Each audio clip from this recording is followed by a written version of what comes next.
Yeah. I I had to, I don't know, turn it off, turn it back on. Oh. Well, that's kind of how my truck works. Isn't that how all vehicles work? Well, I mean, if there's an issue, you just turn it off and turn it back on. It fixes itself. That's gonna be an awesome truck for you. Yeah, I'm sure we bought a great one. All right. Well, welcome to the first episode, first unnormal episode with Jim for season 4, my 4th season of doing a podcast. Welcome, Jim. Thanks for joining me. Yay, we're back. I The should've- unnormalcy has returned. Yeah, this is not my weekly, but this is the monthly one. I should have counted how many times you've been on here. Oh, who knows? 2, Who knows? 3, 4,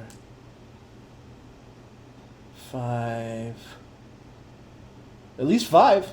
5 times. That was like the last year.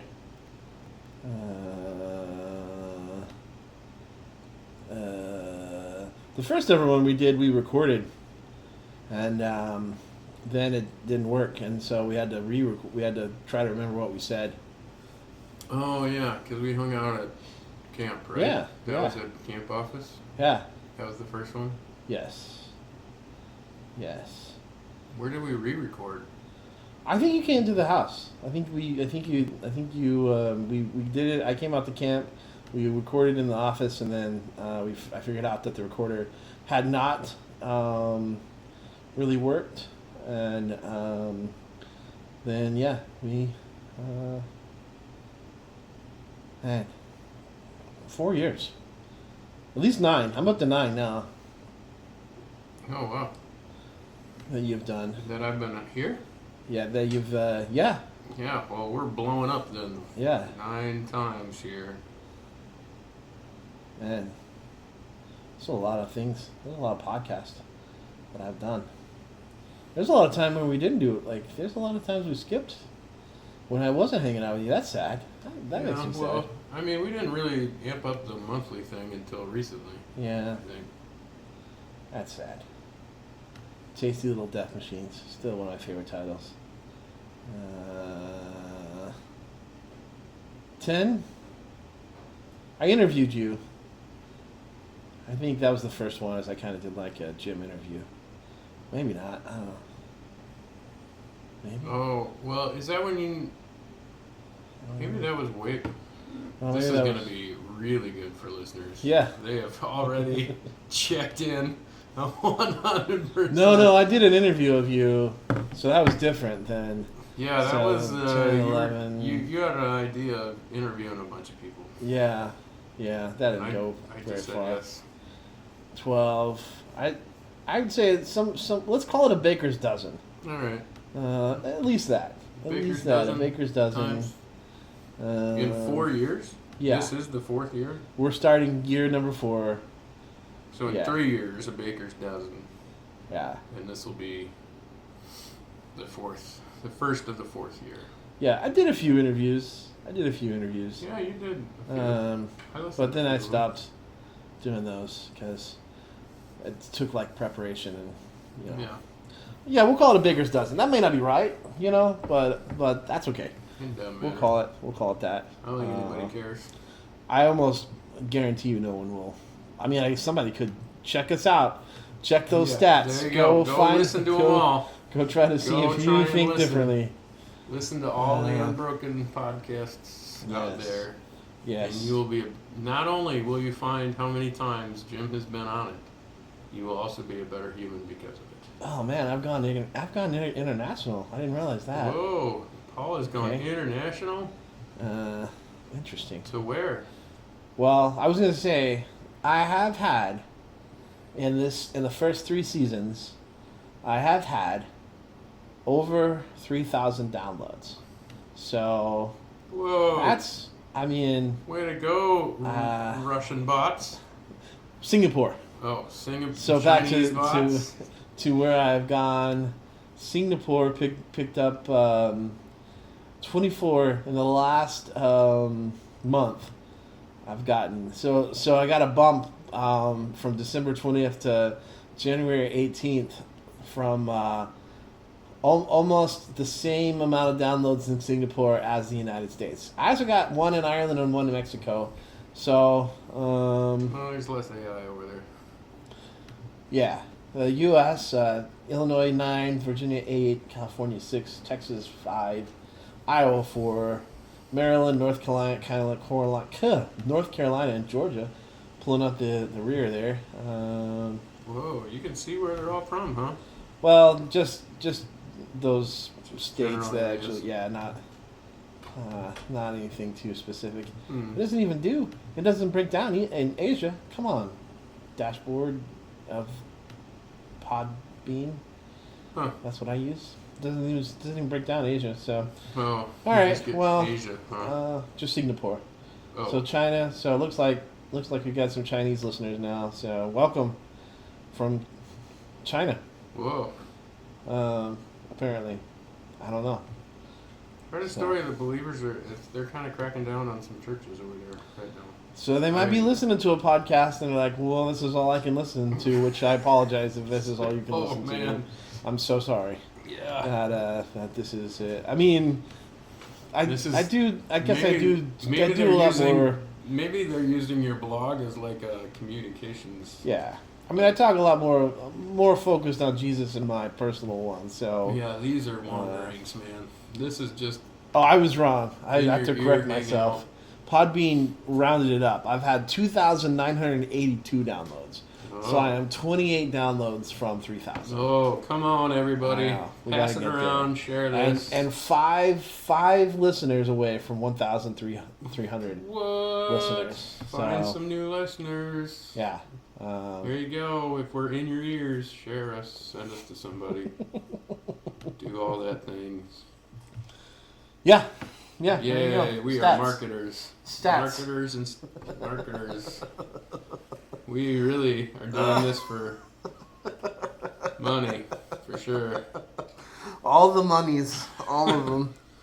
Oh yeah, definitely. That's definitely the motivation. All right, Tim. How was Christmas? That's what we can do. We can at least talk about that. How was your Christmas? It's January, so It's January. we look back at the holidays. Yeah. It was good. Pretty chill. Transition year for the family, so we're going through a lot of changes. Mm-hmm. But it was fun. Creating new traditions, and I mean, trying to figure out how to carry on traditions, I guess, is more of the way to put it. We're not super traditional, so it doesn't really matter. I mean, what we do, but it's just kind of fun to not have something for a year and you go, oh, maybe we do want that to be a tradition. Maybe we would like to do that. Yeah. Yeah. So that's kind of fun.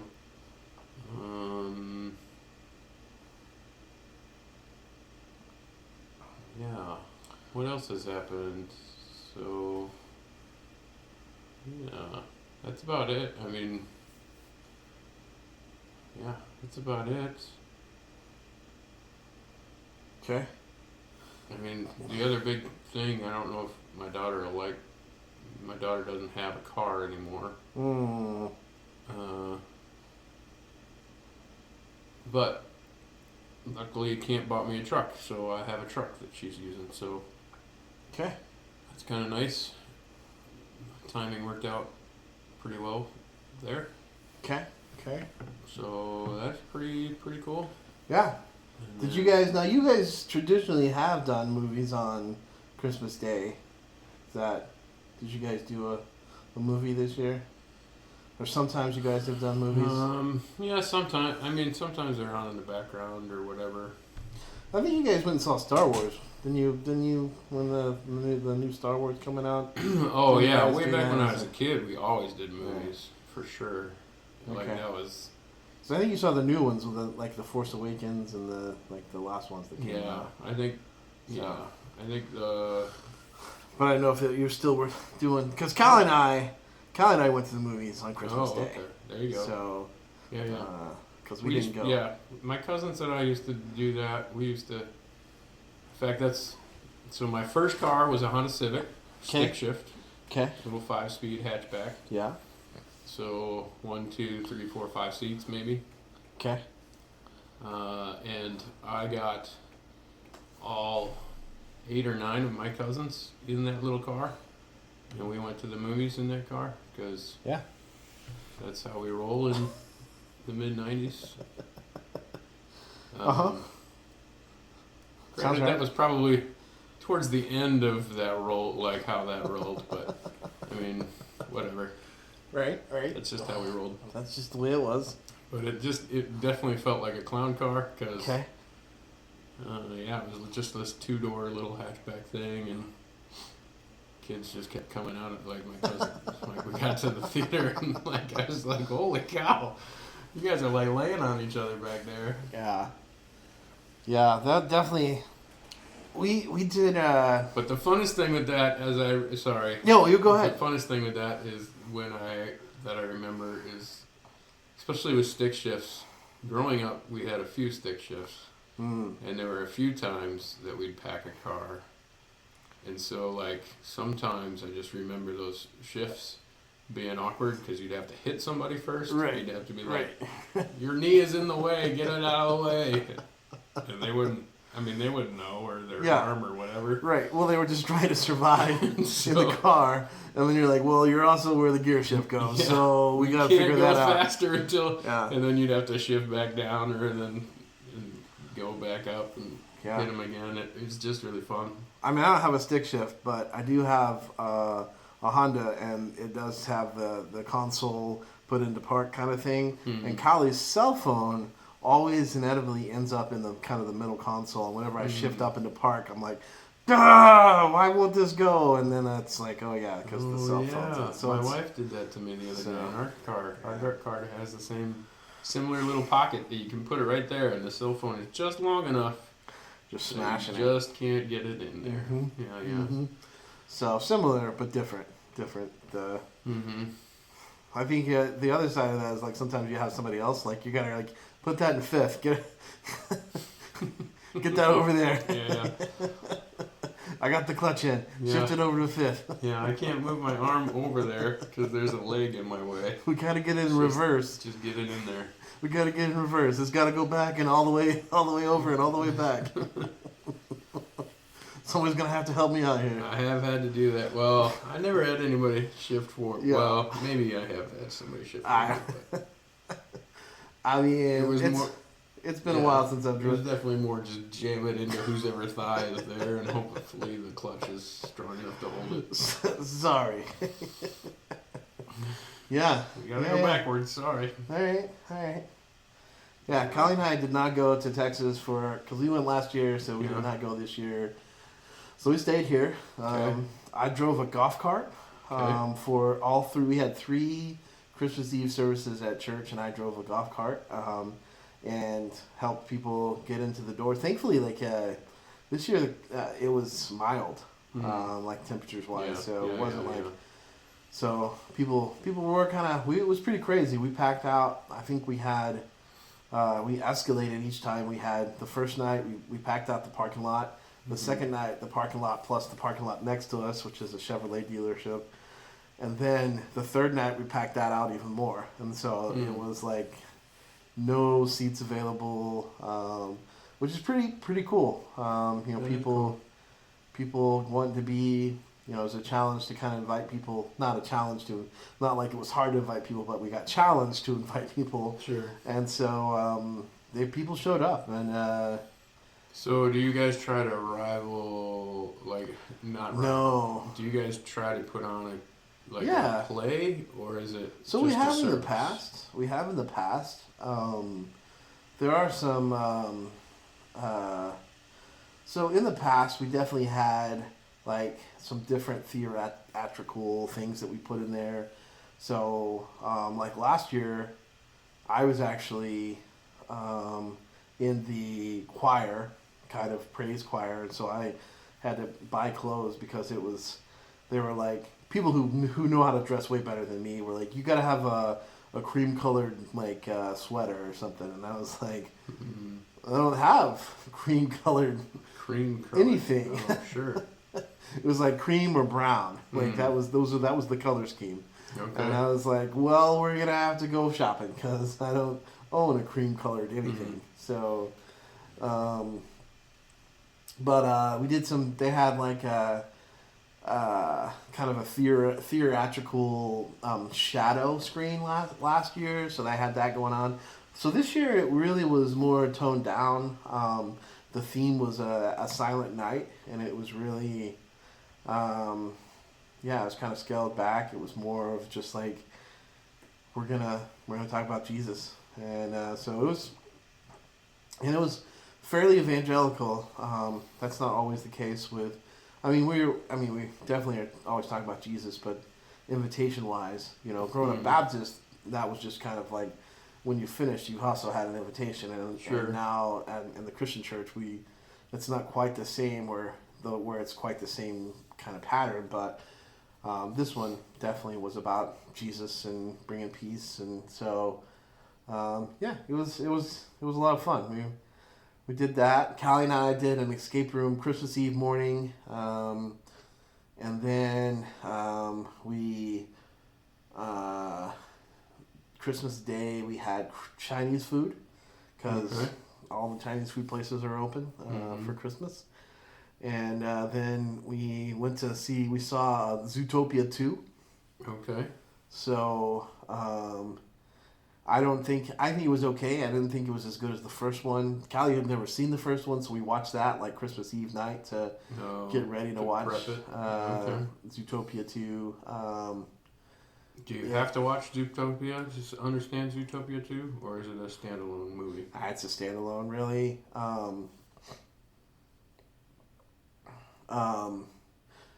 It's standalone. It is. It's okay. There just wasn't as many kind of funny parts because I think maybe kind of the surprise of Zootopia is like how they kind of use the characters and stuff like that, and so some of those characters came back, which were like, oh, that's cool, kind of a callback, but you don't have the same, like, oh, that's really unique or interesting kind of. So it was enjoyable. I'd recommend going and doing it again. So and then Friday after Christmas, we went to Bloomington Normal and did an escape room over there at an escape room. So we did 2 escape rooms over the Christmas break, and got out. Did you do any in Branson? Didn't you go to Branson? Yeah, so that was after New Year's. Yeah. So New Year's Day we went to Branson. We did 4 in Branson. Okay. So, we did. We did grandma's. So there was kind of an 80s, like people have been doing 80s themes rooms for. So this was grandma's game night, and so you like went back in time to find this game for your grandma, and that was kind of the point of the escape room. And they had 80s music playing. They had lots of like all kinds of like 80s stuff going on. So, but then back in August, Callie and I met my parents and sister over in Pennsylvania, and we did an escape room, which was also like 80s theme. And then in Branson, we went, and they have a whole retro museum. And has 4 escape rooms, and they were E.T., Back to the Future, Alien, and Indiana Jones and the Temple of Doom. Nice. All right. So the one that we actually rescued E.T. We thought about trying to watch E.T. because we hadn't seen E.T. in years. I don't know if I've actually seen the full E.T. I think as a child I probably did, but do I remember it? Not really. So, but we got E.T. out. We got E.T. out in about 20 minutes, maybe 30 minutes. Like, the guy came in and he was like, "Oh, you did it." And then Callie goes, "Hey, in this other room over here, there's 2 locks that we didn't ever open. Were those important?" And he's like, "Well, how'd you get into this room if you didn't open those locks?" And we're like, "Well, this other lock was just open." He was like, "Well, that's not That's not how that's supposed to be. So we skipped like 2 major puzzles. Sure. And solved so when we solved it, it was like why is there? It was this really bad like a school bell alarm like letting out of school like in the same room as you though, and so you're like, this is terrible. Turn it off. We're like, why is this still going? Like, and they're like, oh, you escaped, and we're like, oh, okay, and so. But that was the retro museum that we were talking about before. Did they give you a discount or another room or something? No, he was just like, good job. Oh. We messed up. Good job. You got out. So we got to hang out in the museum and play. They had arcade cabinets and that you could play without having to put quarters in. And so there was a family of 4 that was playing Teenage Mutant Ninja Turtles, which I just stood there and like listened because that was my childhood, like hearing those sounds, like it was like cowabunga, like and turtle power, and like so. But those were I always whenever we were at the pizza place or there was a restaurant in Hamilton that had 2 cabinets, and so I was like, oh, this is what it's like to be able to actually play past a quarter's worth of playing, because I usually just got smashed because I didn't play it very often. So we did that, and I got Callie to play Rampage. She's like, "What's the point of this game?" And I was like, "Destroy the building." She's like, "Why?" I was like, "Cause it's Rampage." But the funny thing part that I didn't know because when we were doing arcades when I was a kid, I didn't even know what Peoria was. But it was all like the original cabinet. You destroyed Peoria. Like the first city was Peoria that you destroyed. Yeah, and so it was like we got done, and it was like you've destroyed Peoria, and then it was like some of the other like towns in Chicago. It was that Rampage started with, and we're like, I was like, I had no clue that this is where the Rampage started. Go find Rampage online. There you go. Download the app. Yeah. Destroy Peoria. I never played Rampage, but I mean, my parents were in a bowling league. Like our church had a bowling league growing up, and so we'd spend hours as kids, spend hours at the bowling alley, and then, well, it felt like hours some nights, but yeah, every once in a while I'd pirate a quarter off of somebody. I remember specifically one night I just kept winning at the claw machine. Like I just kept coming back with stuffed animals, and the people just kept handing me $1. I kept going back, and like I think I supplied the whole team with stuffed animals that night. It was weird. Yeah, the original Rampage game featured monsters destroying cities across North America, starting in Peoria, Illinois. Yeah. And famously ending the cycle in Plano, Illinois, after hitting major cities like Chicago and New York. Why does it come back to Illinois? I don't know. Joliet? Is Plano like the Plano Tech Company? Is like that? Who owns Rampage? Wasn't it a Nintendo game though? Did Nintendo buy it eventually? It was developed by Bally Midway, which what is Bally Midway? That sounds like a Chicago kind of thing. Midway Games, yeah. Where was that located? Come on, Wikipedia. Yeah, it was located in Chicago. So Midway Games was located in Chicago. So the people that created it were from Chicago. We're from Illinois. Yeah. Doing the head nod to Illinois. All right, that's cool. But yeah, you could I never played Rampage. Well, you could be like Godzilla or King Kong or a werewolf. Yeah, I kind of remember the game, but I never really played it. But for similar reasons. I never had money Right. We played it for a little while, and you couldn't develop the skills because like by the time you were kind of like, oh, I kind of understand what's going on here, Mm. like your quarter was up, Yeah. your life was over. Yeah. So And I kind of like the bigger games too, of like the race car games or the. yeah, Paperboy. Oh yeah. You Paperboy had like Paperboy was had weird. bike handles for a controller. Yeah. And then yeah, you get points.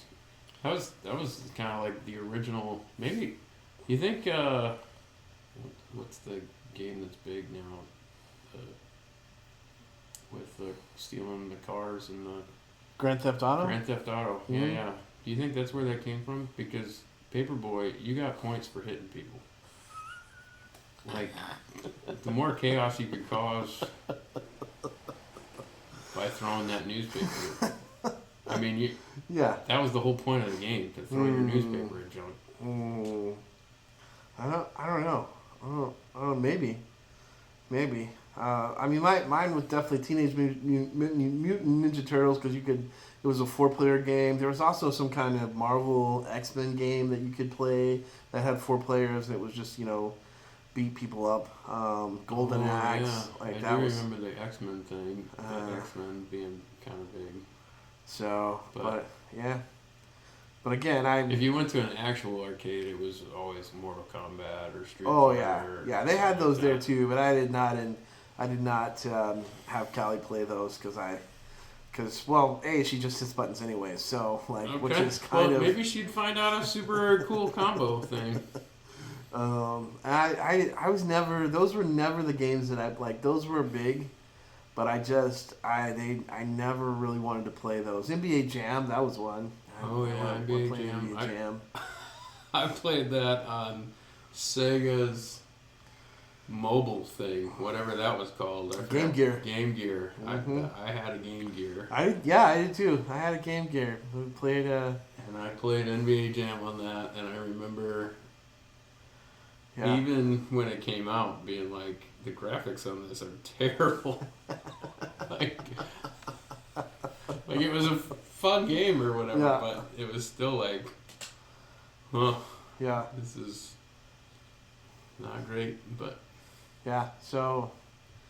Yeah. So Callie got to experience a little bit. We played some Pac-Man. She played that. There was another game that was kind of like Pac-Man, but it was different. And like I was like, oh, I don't know what you do here. And so, I mean, it is interesting to see the progression of like video games. And they started off like with Atari. It was like and the game's like Asteroid. It's like you're a spaceship and you shoot rocks. yeah. Oh, okay. Well, is there some story? No. You're a spaceship. Shoot the rocks. Yeah, like, yeah. all right, I'm in. Like, let's go. Right. My uncle was like, I'm the best at that game. I remember playing as a kid. He's like, I'm so good at that game. My favorite Atari memory. So, growing up, both my parents were teachers. We didn't have a ton of money anyway, and so we moved to a place that I eventually graduated high school. In between the first and second grade summer, we moved to this place, and the people there left behind their Atari, and we were like, "Oh, that's so cool!" And so we broke it out, plugged it into the TV. Well, it was like a somewhat working Atari. It had no color and no sound. Okay. So I played Atari games without any color and without any sound. And then I took a game over to a friend's house one time and like started playing, and I was like, "What is this? What is this color? What is this sound? Like, what is going on?" What is Like, happening right now? and so that's when I learned that my Atari just didn't. They left it behind for reasons. They did. It did Okay. not have. But speaking of ET, there's a really, really, really fun story about how ET is what killed Atari, because Star Wars was such a big merchandising thing that everybody wanted to jump into this, like movies that could be tied into merchandise, and so they built an ET. They had a guy. They gave him like 2 weeks to make an ET game. Oh, I've heard this story. And They made so many copies of it, and it was like one of the hardest games. You could get stuck. You had like the premise of the game was you were supposed to collect Reese's Pieces, and as you're going along, you could fall down into these pits in the ground, these holes in the ground. And E.T., if you press the button, his head would elongate and he would float, because that's what Yeah. E.T. does.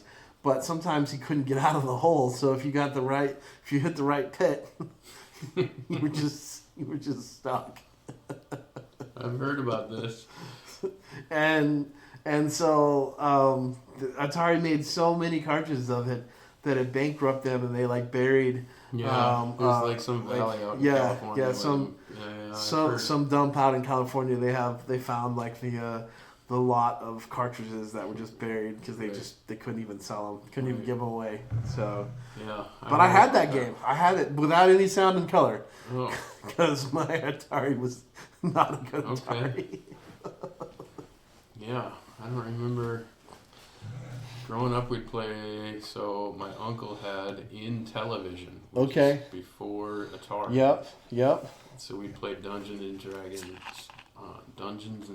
on the Okay. Intellivision, which was pretty cool. And then I don't know how we acquired an Atari. I don't remember that, but we had an Atari, and that was our last video game until I bought one of the Sega ones, Genesis. One of the Sega. Yeah. Well, we had Sega Genesis. I bought. an NES, as they call it in the UK, the Super NES.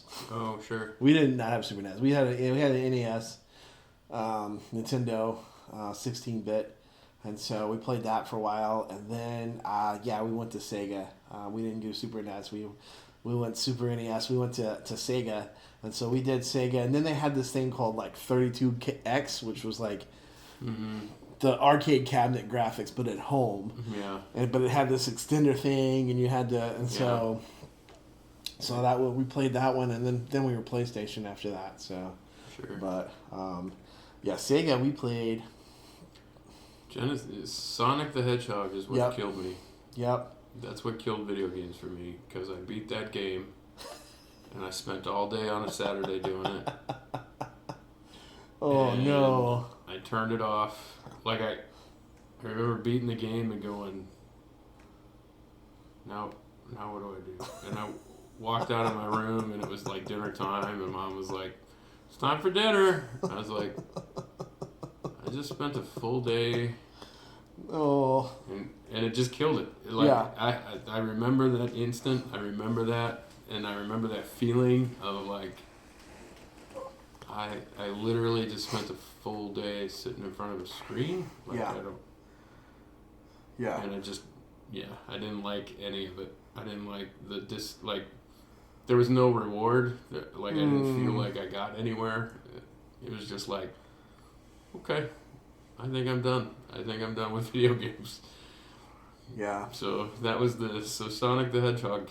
You can maybe point to that if you need. Why Jim doesn't play video games? Yeah, if you need one reason.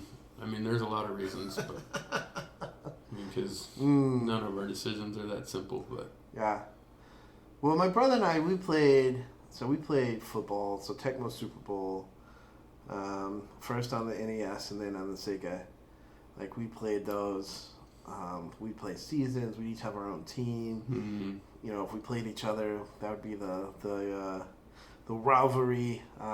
So, yeah, we played the heck out of those. And then the Sega one, you could create your own player. So then then you're adding your own self into the game to play as, and yeah, so yeah, played a ton of those. Lots of sports. I played that. I played those with my friends. Played with my friends, and then it's when I realized that my hand-eye coordination, like my fingers just don't do what I want them to ever, and so you just end up pushing buttons and. See, that's the thing that's the thing that's weird for me because I'm the opposite. Like Super Mario and Sonic were terrible for me. Like I did not enjoy them. They were like I still feel I can feel the tension the anxiety and the pit of my stomach thinking about like platformers where you had to jump and run and jump and time and like I still still hate it to this day. Yeah. But like a sports game, no problem.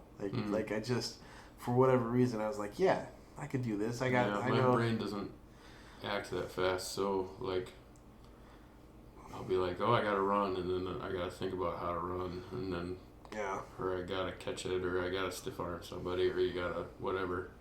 Yeah. And then my brain goes, what button am I supposed to be pushing? Yeah. So where Sonic, maybe that was it. Maybe I just glued into how to play it, and it just became... Well, it was more like it wasn't quite. I mean, it had its own strategy, but it wasn't the same. It was less like what button am I pushing right now, and more just like I'm just gonna keep playing this. I push this button to go, and this button goes. That probably and then. So arcades. Yeah. And escape rooms. That was your holiday. Yeah. Well, we did. And Chinese food and. Yeah, so we did 4 escape rooms. We did another one after ET that night. We did one, and there was a safe that was unlocked in it too, and so the lady was like, "Hold on," and she came in and like closed it, and I was like, "Well, that's good. That's helpful for a future to know that something's gonna happen with this." And right. So, and then we did. Saturday, so that was like Friday. Friday we did an escape room in the morning. We went and saw David by the Sight and Sound Theater, which was pretty interesting. Although I have to say, I psyched myself out, and here's why. I looked at the program, and we needed to be done because, like, we needed to kind of watch our time because we were going to an escape room after David. So we were like, all right, where are we at? You know, are we going to get out of here in time? And so I looked at the program to see what the flow was. And the second to last section was, Bathsheba, David and Bathsheba. And then the last section was the sacrifice of the son of David. And so, so in my brain, because I'm a nerd, and because I'm like, oh, they're actually going to talk about how in the Bible, when David and Bathsheba's sin is found out, like David, the kid dies.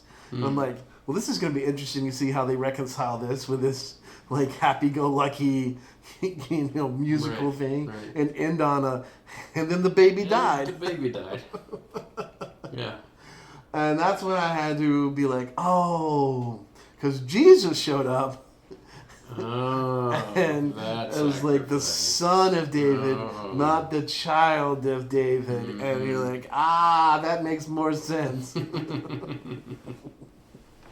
Because I was stoked to be like, how are we gonna spin this? The innocent baby has to die because of the sins of his father. Like, okay, I'm here. I mean, I'm here for it. Like what's the song are we gonna sing for this? And instead it was like. And then Jesus came, and I was like, that is a better place to end it. Playing the cross at the end. So, it was quite interesting. It's always interesting to see what they kind of take liberties with and as they're telling the stories. And so, like, they started off with this whole song and dance thing, because that's what it is. It's theater, so that's what you do. Sure. And, like, they're like, the dad is like, music is bad, I hate music, and like so David's like, yeah, I'm not gonna do music anymore. But then his mom was like, no, David, you have a gift, you need to do music. And was that not quiet? All right, now I gotta take some of those now. I've been staring at him for too long. I don't even like chocolate, but I feel like I gotta eat something. Do you want a hole. Wow, I think you just smashed somebody's eardrums are now not going to Oh, work sorry. anymore. Yeah. Yours wasn't bad. Jim's shaking the M&M bag next to the pounds of that's going to be a sound. Anyway, so the mom was all like, "No, David, you have a gift, and you've got to keep singing." And so, like, it was like this whole David never would have been the guy who wrote the Psalms if it hadn't been for his mom, kind of thing. And I was like, I don't remember that in the Bible at all. Mm-hmm. I don't remember that his mom. I don't even think we even learned that David had a mom. I'm sure he had a mom. Like that's Not mentioned. But, Definitely not mentioned. and then they did a whole romance thing with They went the opposite direction that Netflix. the Is House that- of David. The House of David. I haven't seen that one yet, so I need to. I've heard I need to. Somebody's House told of me to see David it. implies, or even comes out straight and says it, that he's he's an illegitimate child. Oh, okay, all right. That's why David. That's why he's in this. That's why he he's was out in of the field and not really. Mm, So okay.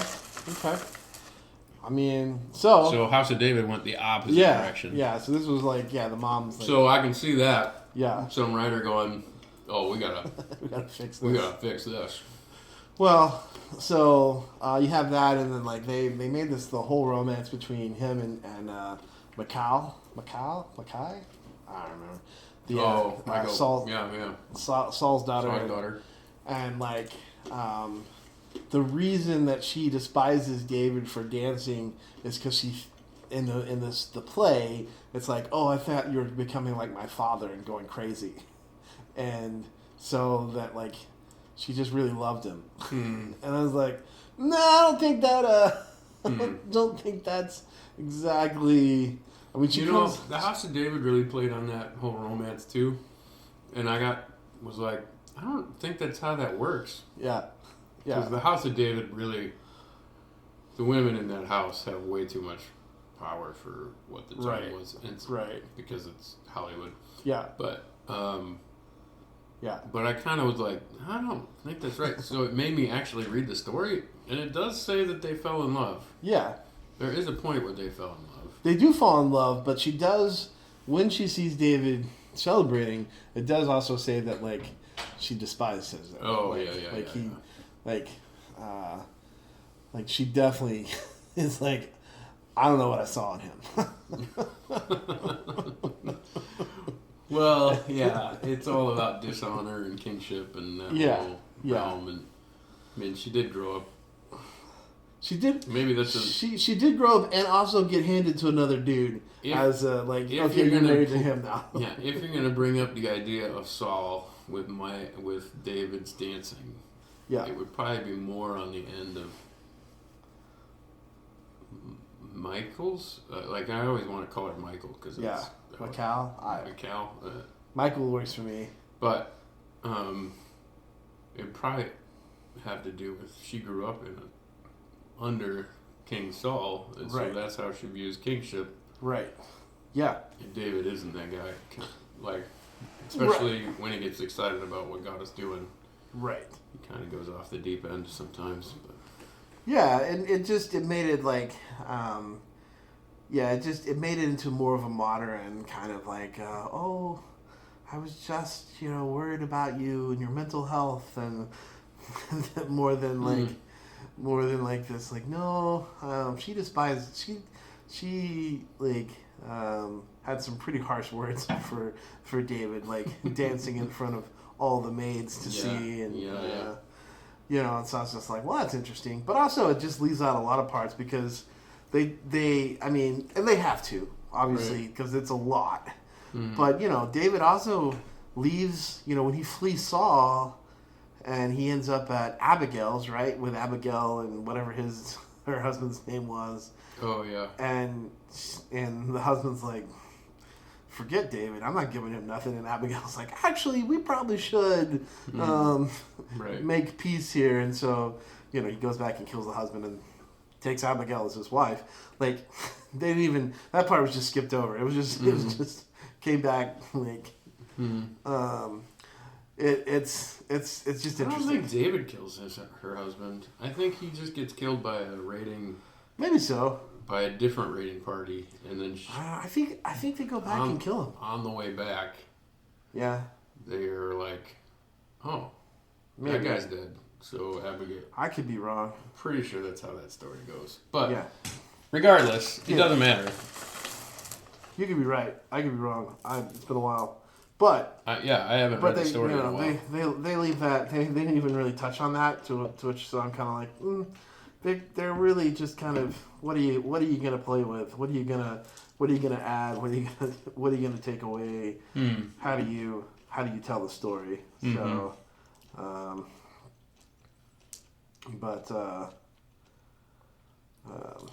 yeah. They actually focused less on Jonathan. Like, Jonathan was not as much in there. Really? Yeah. So he, like, I always kind of see David and Jonathan as like the ones you talk about. It was less about that, and but That's then probably one of my favorite relationships in the book. yeah. But again, it's like, what are you gonna major on? What are you gonna what are you gonna leave out? So Right. Yeah. So yeah, we did that. So I saw David, did two escape rooms on Friday. Then Saturday, we also missed out on the chance of like having a timeshare presentation because we checked in and the guy was like, "All right, hey, I will validate your parking, but before I do that, can I interest you in coming and listening to a Hilton stay at the hotel package?" And I was like, "Well." He goes, "Well, what do you got going on at 12 tomorrow?" I was like, "Well, tomorrow we're doing an escape room." He's like, "All right, what about on Saturday?" I was like, "Well, Saturday we're doing an escape room." He's like, "What if I offered you a later checkout on Sunday?" I was like, "Well, Callie starts her new job on Monday. I'd be in a lot of trouble if I took that." So, nope. He goes, "All right, we'll just get you next time." And I was like, "Sure." Yeah, you will. I am not your target. Although, Callie and I are driving down the Branson, and we're like, Next time that guy, so not that we'll ever go back to Branson probably, but I do think being in ministry, and now that I'm where I'm at, I really just want to lead with my salary. just write it on a piece of paper and slide it over. Look, sir, this is what I make. You know what happened last time I was here, and I told them what I make? They just gave me the free thing and left, and told me to leave. They didn't try anymore. You can go. They understood fully why I was in that room. So yeah, one of the things that Callie and I realized, we started as we're driving down to Branson, we're like, I think we go to Branson a lot, and then we realized that we've been to Branson every year for the past 5 years. Oh wow, okay, yeah, you guys do go a lot. Without realizing that we've been to Branson at least once a year for the past 5 years. All right. So family from my church went for Christmas, so you guys weren't there at the same time, and you probably didn't do the same things because they're a big family. So oh yeah, I mean, there's certain things that we've done a lot of the stuff there because we've been there 5 times in the past 5 years. So we always generally go to the Sight and Sound Theater. Saw Jesus, that was our favorite one. oh, isn't that nice? Jesus is your favorite. Yeah. Way to build the brownie points, buddy. Yeah. Lord and Savior. Extra crown in your stars. Extra jewel in your crown, just for that statement. Oh, you like my Sight and Sounds Theater play. That's right, Jesus. That's right. Gym guy doesn't even go. Maybe next time we'll do like a come hang out with us vacation, and we'll all hang out together. So, but had really good Mexican food. Okay. we didn't get to do Fuddruckers this time, so we didn't fit Fuddruckers in, but we did fit in I do like a good Fuddruckers burger. yeah, we did fit in Whataburger. Okay. And then we were driving around Saturday morning trying to find. We were gonna go to the. There's a Whataburger in Branson? Yeah, Branson is the furthest north they've gotten. Creeping up. Huh? Well, I think they're in Colorado too, so like in Tennessee, but the closest like for us is probably Missouri. So they're almost in Springfield, so Missouri. So I was talking to my son, so I got a conference in February. Yeah. In Boulder. Yeah. Which is 13 hours driving time from here. And I was like, well, my son's in Montana, western Montana, and so maybe I'll just swing up there a couple days early, or he can swing down and we can get together. It is 11 hours from where my son is to Boulder, Colorado, and 22 hours for me to drive there. Yeah. And so it's the vastness of the West is mind-blowing. Yeah. Because if I go see my son, I get 2 hours closer to Boulder than I am right now. That's it. Like, that's crazy to me. And it's a bummer because I just don't think I can fit it in. Like, it's not, that much driving is crazy. I mean, like, I don't have time for that. Right. Not that I wouldn't do it. It's just I don't have time. Just like, doesn't fit their schedule. A group, yeah. There's a group and there's work stuff and whatever, any of that. And I only had 3. I kind of only had 3 days of like gap. So it's kind of weird to be like, yeah, I'm going to Colorado. Oh yeah, that's not anywhere close to where my son is. Right. Like, sure, it's a couple states closer, but there's still Wyoming in between us, and the majority of, like, yeah, it's just crazy to me. So then Saturday, we're driving around. You just said Colorado, so that made me yeah. We're driving around Saturday looking for breakfast. We wanted to go to some local places, and the lines were out the door because like Saturday was, I think, a get out kind of day. I was like, hey, let's go get breakfast in Little League, Branson, and we needed to be at an escape room. So we're like, well, we can't. We did stop and ask in one place. And I'm like, hour and 10 minutes, and I was like, whoa, no, we can't. So we ended up at Chick-fil-A. So we had Chick-fil-A breakfast. Okay, Chick-fil-A breakfast. Which Callie loved. So yeah. I mean, it's not bad. No. So we did Chick-fil-A. And then we did an escape room, which was 75 minutes. So we did a 75-minute escape room. That's a lot of puzzles. Which ended up being pretty... Yeah, it was Callie loved it because it was, for whatever reason, most of the stuff, she, like, her wavelength just got onto it, and so she was able to solve a lot of the puzzles, and, like, it flowed really well for her. So she's like, we got to do another one. So that night we came back and did a different one there, same place, and it had older locks, and the puzzles didn't flow. We're like, and it was only 60 minutes. And we're like, it was all right. So, but in between that, we went to the Dolly Parton Stampede. Okay. Which is like medieval times without the sword fighting. Weird. Well, it's the same. It's the same kind of. So if you've ever been to medieval times, no. Well, okay. For those of you listeners who have been to medieval times, you set in this U-shaped stadium kind of thing. So it's like tables with that go up, and then there's an arena that you set. Kind of around, so the sides and the U and the bend at one end, and then the horses and everything come out at the other end, and so they don't have really people sitting on that. But in the medieval times, they have knights who come out and do things like sword fights and ride on horses and joust and stuff like that. Right, yeah. The Dolly Parton Stampede, they have people sing and then do like riding tricks and like rodeo like riding tricks. Less violence, more. Yeah. And they had like a girl who was basically like Larry the Cable Guy. As a comic relief. but they had a magic.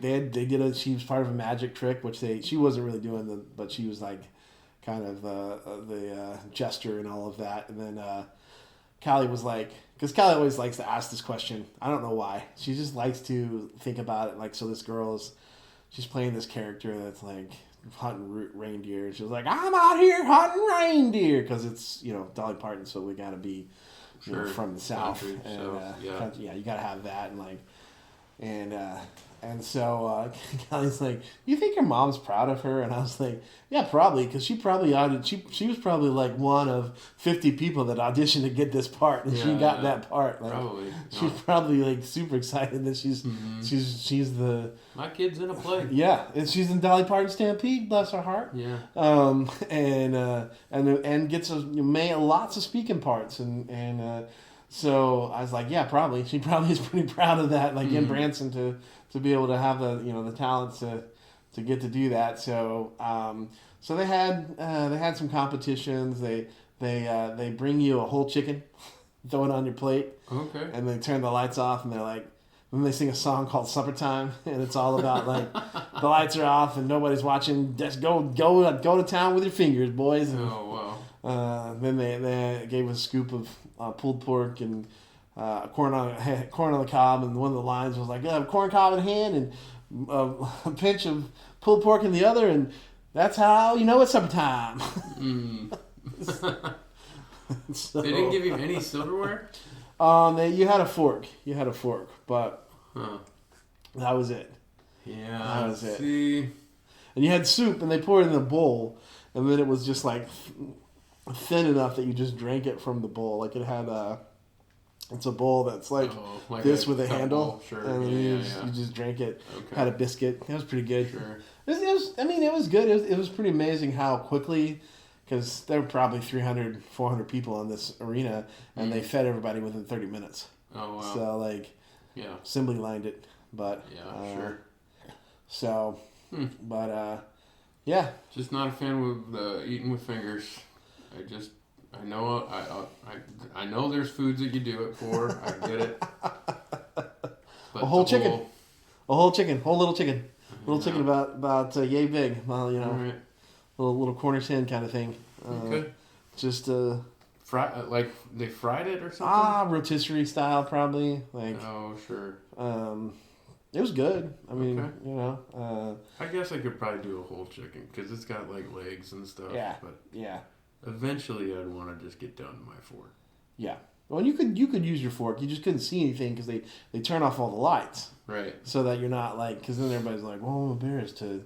And right. they're like, oh, don't worry, the lights are off. The lights are off. Go to town, you barbarians. Just have at it. Last year when coming back from Texas, we stopped in Branson and we did the steamboat tour. That was a dinner show and stuff like that, and they actually had stuff prepared on the plate, and it was better food, and so I actually liked that food better from the steamboat than the Stampede. Stampede was fine, but yeah, I also like, it was not. It was fine, but it was also not great. Like it was just so. But there was a kid sitting next to me. It was what? Dave's? What's the rib place? Famous Dave's? Famous Dave's, yeah. Famous Dave style of coming out on a trash can? Yeah. See, it's that kind of stuff that I'm like, I don't really dig this. Like, I don't really dig this. There was a kid sitting next to me, and he didn't eat anything. Like, that is an expensive kid. Yeah, like, and he was like 8. He was like 15 or 17, like somewhere like he wasn't like a little kid, but he was just like, Mom won't be here. Mom, I'm picky. And like, the one thing I think he possibly wanted was dessert, and his mom was like, just give him the apple thing, and he was just like, oh. And so he ate nothing. Oh wow. And I was like, that sounds like a super fun vacation. I was like, this is what I said to Callie. I was like, how would you react? Because I don't know. I mean, they were probably like $50, $60 or something for the tickets, per person. Right. I paid $60 for you to get food and enjoy the show, and you sat there and sulked, I don't know how Right. I would do with that. Yeah, yeah. I don't know. My kids all like me, so I lucked out on that. I mean, we wouldn't. Oh, There's definitely times that they're like, no, this is not parent time. But I think there was levels. Like, I mean, there's levels to that too. Like, this definitely could be grandparents or like we're going to Branson with with grandpa and grandma, and we're gonna go to the Stampede, and you're gonna like it. Right. Like there's a whole level there to that and that. But it Yeah. just, I mean, I did achieve that point of like I don't want to be around my parents, but yeah. I don't know if I don't think even was like you don't be around the parents. It's just like I can't eat this food. Like there's Yeah, no I way I just could don't- process eating this food. As So a I'm just not going to. 17-year-old, I would eat whatever was in front of me. It doesn't Yeah. matter. Like Right. I wouldn't have cared. Yeah, Even if I was grumpy, I'd still been like, at least I get food. yeah. No, he didn't That's- eat nothing. And the waiter just kept going like, "You want something? Like, can I get you?" He's like, "No." He's just, "It's fine." And I'm like, okay. Ugh. So, Yuck. so I can't handle that. to me, it's more of like like. I would. Part of me was like diplomatically I might be like, if you don't want to go to this, just don't go. But like that's a lot of money.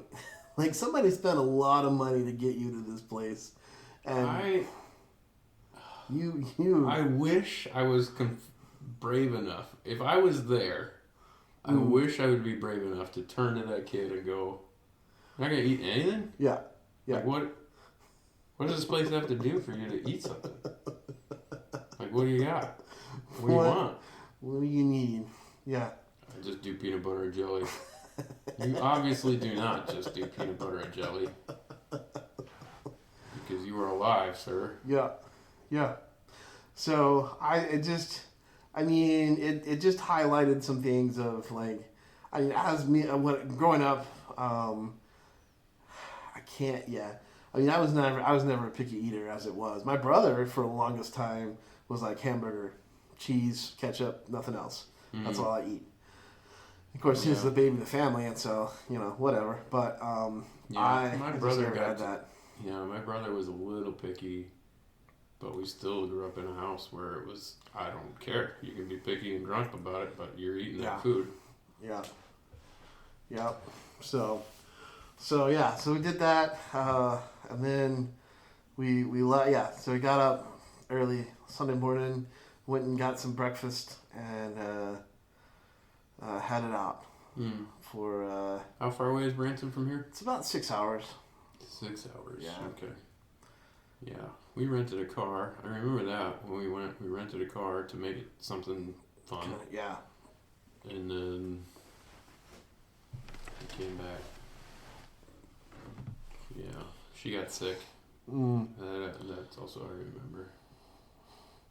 We spent like a day in the hotel, just driving around because she was sick and she didn't really feel like doing anything. But it was Christmas time, so you get to drive around. I mean, there's a lot of lights that you can go see around Branson. Yeah. But Right. For sure. So. Yeah. It is. So that was So that was the New Year's. Like we didn't do anything New Year's Eve. We just kind of hung out, stayed.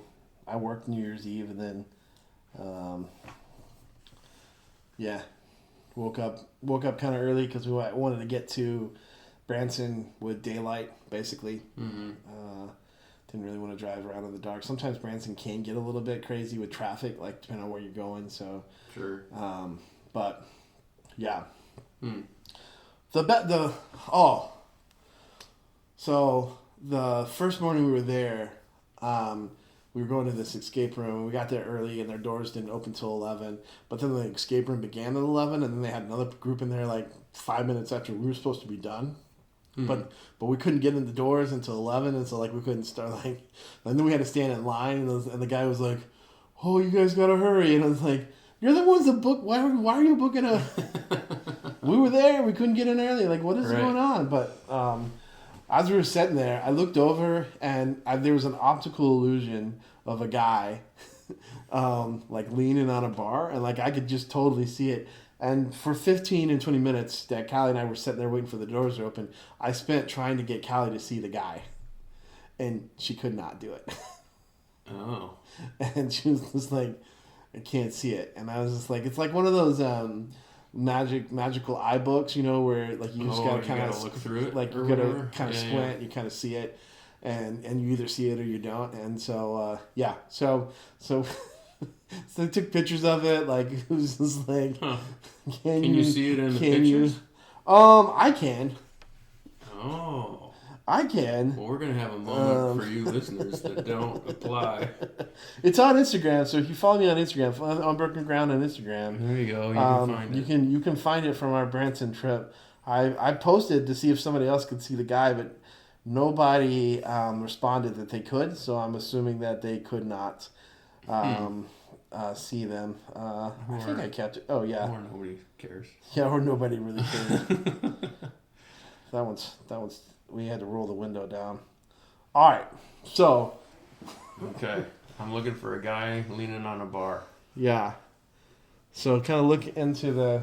I will tell you, the bar is the green newspaper looking thing.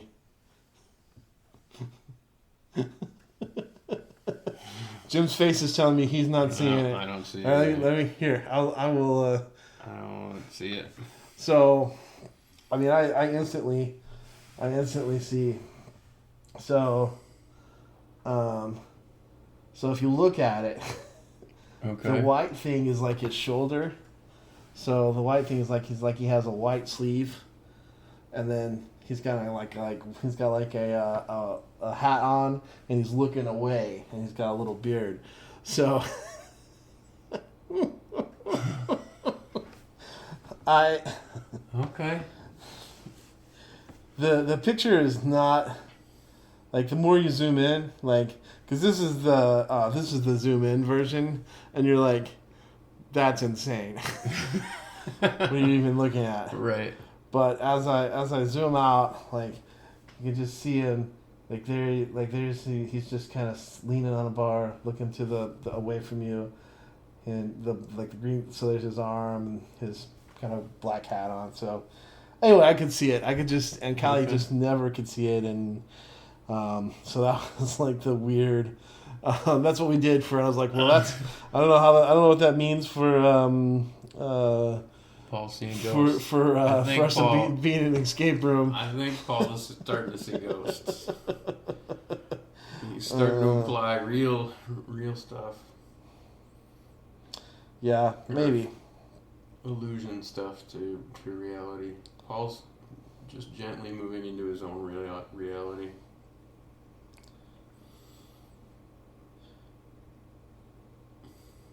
Oh yeah. Okay. The Lord struck Nabal and he died. It just didn't say. Oh yeah, He just. God did it somehow. You're dead, buddy. Yeah. And David was like, "Oh, cool, another wife." That part was not in the story. We're gonna talk about that. No. Hmm. No. Yeah. Yeah. Yeah. So yeah. So that Do you was think it matters? about. Do you think? Okay, that was weird. Do I think? Like, sorry, that Yeah. was a weird, like, just mid thought. Ooh. Yes. So Vaguely, I'm gonna say yes. yeah, probably things matter. Mm.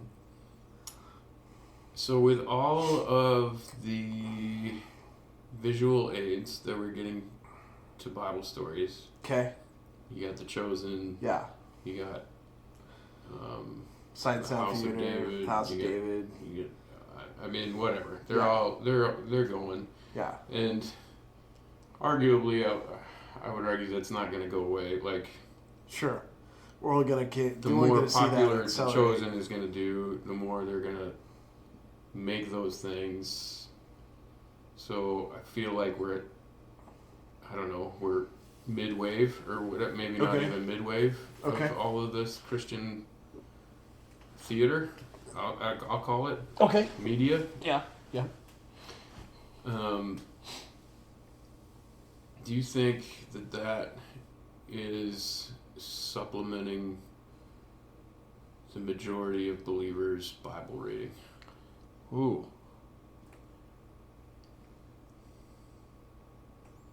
Yes. So, how important is it that you embed your vein of theology into that story? Yeah. I think, to me, that's that's one of the things that I don't think that like. So I really like Jesus because there's not a whole lot, like, they didn't feel like they had to shoehorn a whole lot of theology into it. Like, it's just, here's the story of Jesus, and it's like, okay, and they don't have to like it's like, which story do you want to add? Here's something rich about Jesus, like whatever story you're doing, versus like you know, we're in the very first act of David theater, and they're already like, yeah, you know, God is the good shepherd, and it's like, well, that's really actually more of a Jesus title, like. That's really reading the New Testament and, you know, back into, I mean, God is my shepherd. Like, I mean, but, you know, it's a little mixed metaphors in there a little bit, you know, and it's like, I think they would say it's super important, and I think that I would say, it drives me to want to go back and read the original text to be like, hold on. It's a little bit like, to say this, and I love the message, don't get me wrong. I like what Peterson does. I appreciate what he does. He's trying to make things accessible. But there's a lot of times when I read the message, I want to read it, and then I'm like, all right, let me go back to like the NIV, because that's kind of what I grew up on. That's where I have some of my memories on. Because I just want to be like, all right, what did that say? Like, how did he get that? Like, how did we get here from that? And sometimes I'm like, oh, okay. Because sometimes he's done the research and knows, you know, what the history behind these certain Hebrew words and stuff like that I just don't have. And but yeah, I think it's super important to go back and like reground yourself and like, oh, what story they're telling? Okay, what are the details? Now, that being said, like getting whether or not we get whether Nabal is killed by David or the Lord strikes him down, that's probably not like as important in the sense, but it is a to get into a slightly more serious topic. I've been reading the book of Job, and that book's a trip, man. Yeah, it's. I have 3 questions for you. Okay. 1, what the heck? Okay. 2, says Job, who never gets to read the first couple chapters. All right, yeah. Which the 2 chapters before the last chapter are not any better, because the last 2 chapters are all about like mystical creatures.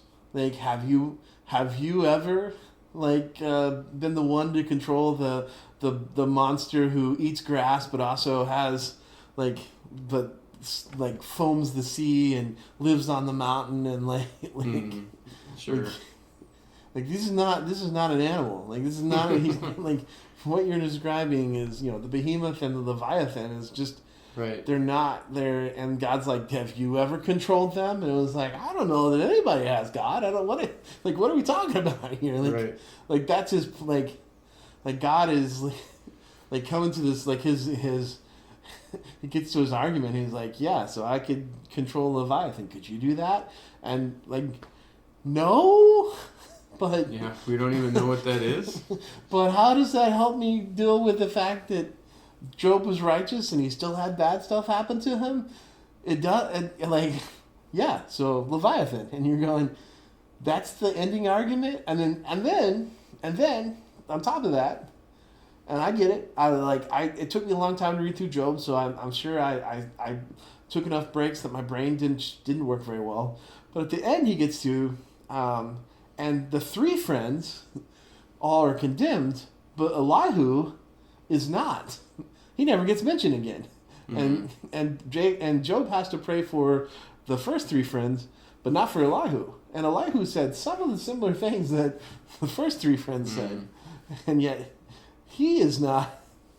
He's not having to be like, and it's this crazy. I was talking to our mutual friend Tom the other day, and I said, sometimes it makes me appreciate theologians who have said that that sometimes there's just nothing you can say about God, because whatever you say is limited. It's not true. Like, it doesn't contain. It's true, but it doesn't contain the fullness of the truth. And so they would say, well, I'm going to limit what I can say about that. And I do think there's a little bit of that in Job of like, you're just not going to understand. Right. Right. You don't get to understand. Like, we get to understand that Job was righteous because God said he was. I mean, it doesn't mean he was perfect. But God never goes, you're a sinner. Like, he's just like, look at my righteous servant Job. And, and the accuser's like, yeah, because you've been good to him. He's like, all right. Yeah. Test him. But Job never finds that out. Like, Job's just like, I was living the same way that I had been living, and I was blessed, and then I kept living that way, and then I got everything taken from me, and then I complained a lot to God, and I got 3 times as much. So we could write a book. Right. The threefold plan. We should probably write that down. Yeah, I did a Sunday school on Job, and I think that was a while ago. I think what strikes me about Job, I guess, as I think about it, and I've read it since then, but not recently. What strikes me is how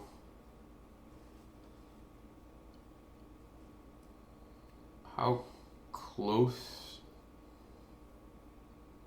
I don't know how to say it. I guess what strikes me is the intention. In Job, what God is evaluating is the intention. Yeah.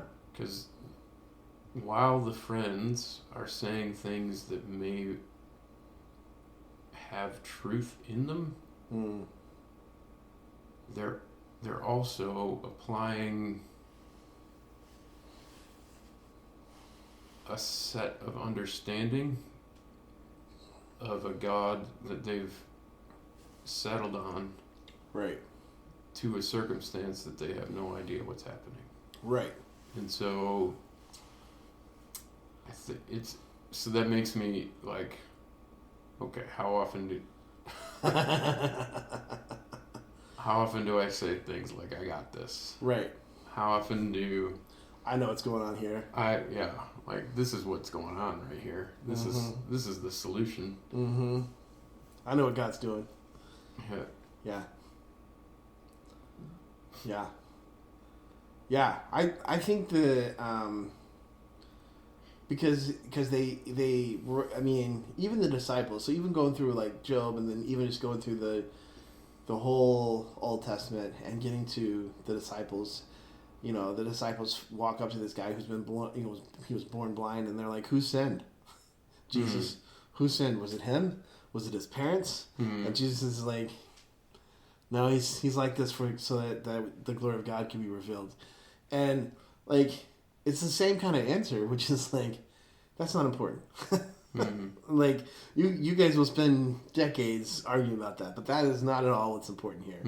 And that's hard, because I think we still want, for all of, like, for me at least, I guess I'll speak for me, I still want to know, like, there's justification, there's justice, there is you know, and in the sense of that I want justice for the people who do things against me. I don't want justice Right. for what I've done. Right.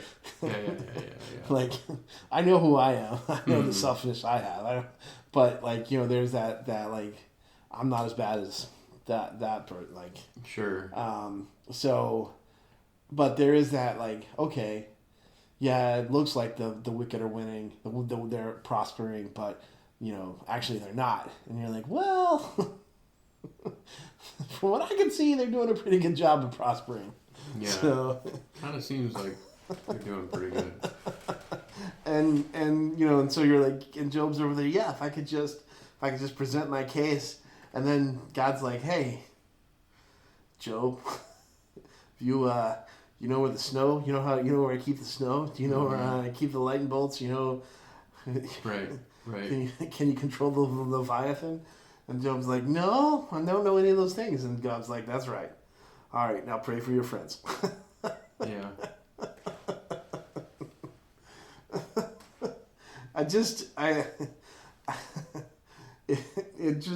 makes me like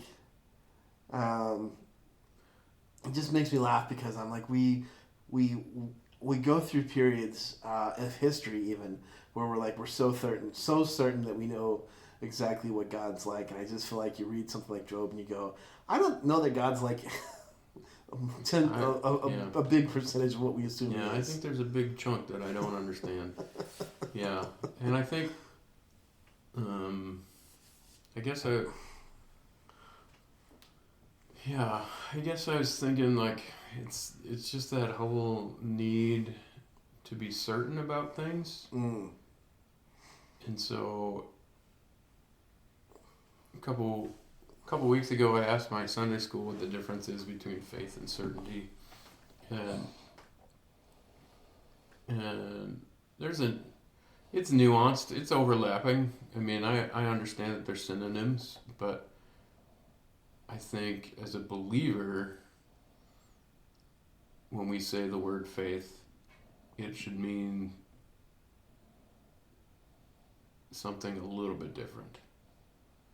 Because we don't have faith in a circumstance, or it's not just a hope. Mm. A lot of people use faith as like just a different word for hope of, well, it'll be okay. Why? Well, because I have faith.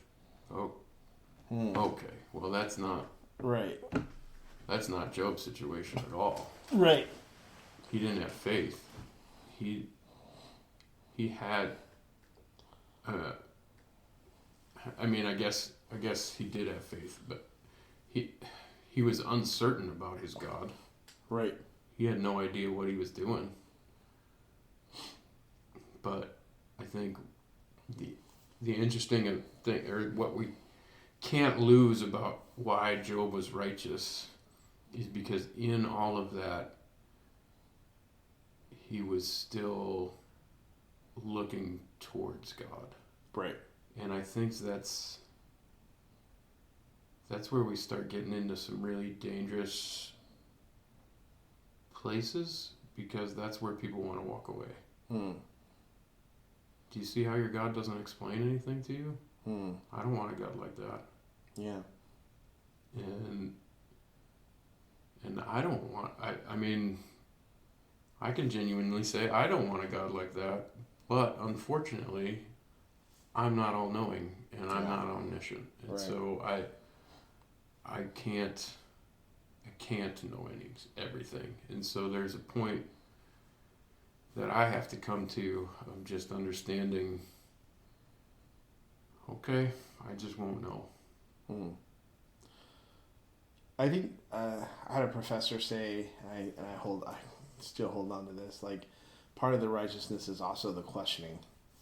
Like, Job is righteous because he's going, this is not how the world should be, and just not accepting of it. Like, he's like, no, this is not how this should go. Like, like he's accepting of it in the sense of, like, I mean, he definitely goes, like, you know, when his wife tells him to to curse God and die, he's like, well, what am I going to do? Am I just going to take good from God and not bad as well? No, I accept the bad, but I don't think this is how like there is. It's kind of like the here but not yet of the kingdom of like. I don't think this is the intention. I don't think this is the like the final form of what's supposed to happen. And so like some of the righteousness is in the this is not. I mean, some people are like, yeah, this is business as usual, but there's a part of Job's like, no, it's not. Like this is not how it should be, and this is not how like it is how it is. Right. Like there's no changing that. But it's not how it should be because God is not. God is not that kind of God. Like right. I think there was a question of like I don't know. Maybe I don't know what kind of God is, but from what I believe or what I know about God, this just isn't right. Like this isn't how the story ends. Kind of thing. And so so just his willingness to continue to push against that. But it's such a strange thing because you almost go directly. Well, I'm doing this Bible plan that I failed at reading because I'm a slacker, and so I was supposed to read it back in August through September. Well, I'm finishing it now in January, so that's how good I've been. I'm keeping up on it. But you move almost like from Job. They're like, yeah, so the wisdom books, Job into Proverbs. And you read through Proverbs, and you almost hear the exact same things that Job's friends were telling him. It was like, don't set in the path of wicked. And if you do set in the path of wicked, you'll be destroyed. And if you don't, then you'll be like a tree next to the river. And it's like his friends were saying things that sounded right. I mean, they were wrong about Job because their final conclusion was that Job deserved this. Right. So they're wrong in their conclusion, but I mean they were saying things that you could find in the Proverbs. Yeah. They were saying things you can find in Psalms. Like so what do you do with that? Where it's like, yeah, you are supposed to try to walk in the path of righteousness because if you walk in the path of sinners, then you will find trouble. But here you have Job who walks in the path of righteousness and he still finds trouble, and you're like, that doesn't measure up to what Proverbs says. Proverbs says you don't walk on that. But see, that's where I don't know if you intentionally T-balled this up for me, but that's where the New Testament comes in. Yeah. That's where we overlap all of that with that whole idea of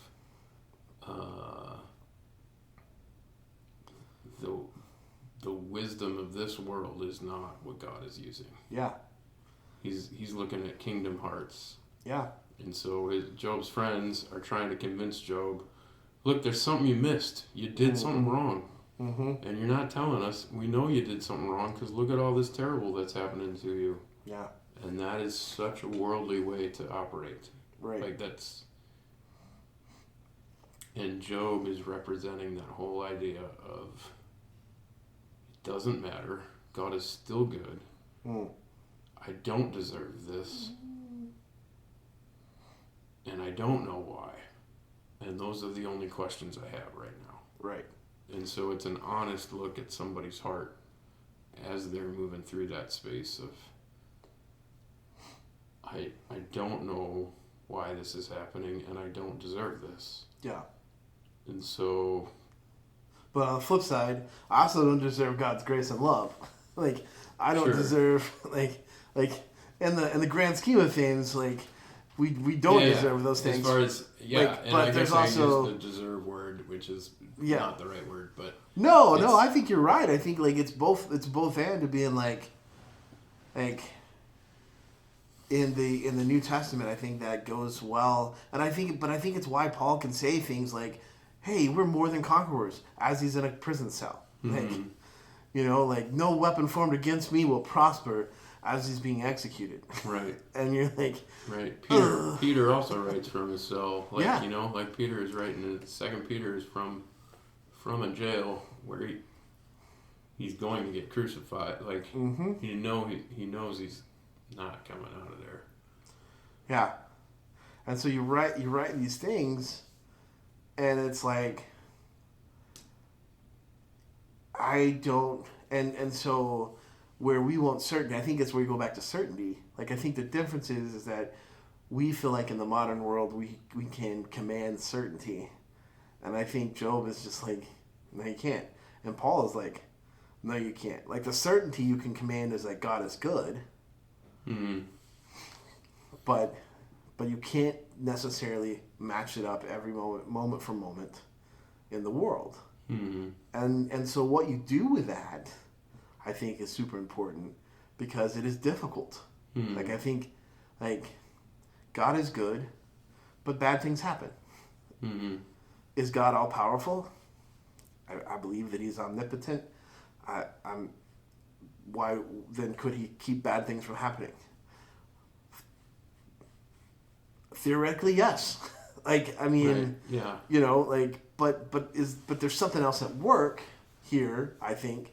But like, there's a tension there that even when Jesus was on the earth, He doesn't explain things that you kind of be like, if I was a disciple, I'd be like, hold on, Jesus, I need a little bit better explanation here. You know, what do you mean? It doesn't matter. It wasn't his parents who sinned, or he who sinned. It was just for the glory of God. Like, He's been like this for 30 years. Like, what do you mean? Like, He was just here for this perfect moment. Like, it's good. Like, he gets healed, right? But like, what do you like? But part of that, I think, is the for me, is the pride of like the and the kids say it this way, I think, but it's like I'm the main character of the story. Like, everything is about me. And so everything should make sense according to me. The world should make sense by what happens to me and what happens in my world. And the truth is, like, even if we just look at the body, like, we're the part of the body of Christ. Like, the body of Christ does go all over the world, and it is full of people, many more people than we even acknowledge and understand. And yet, I still have a tendency, and I'm just speaking for myself. I'm not trying to.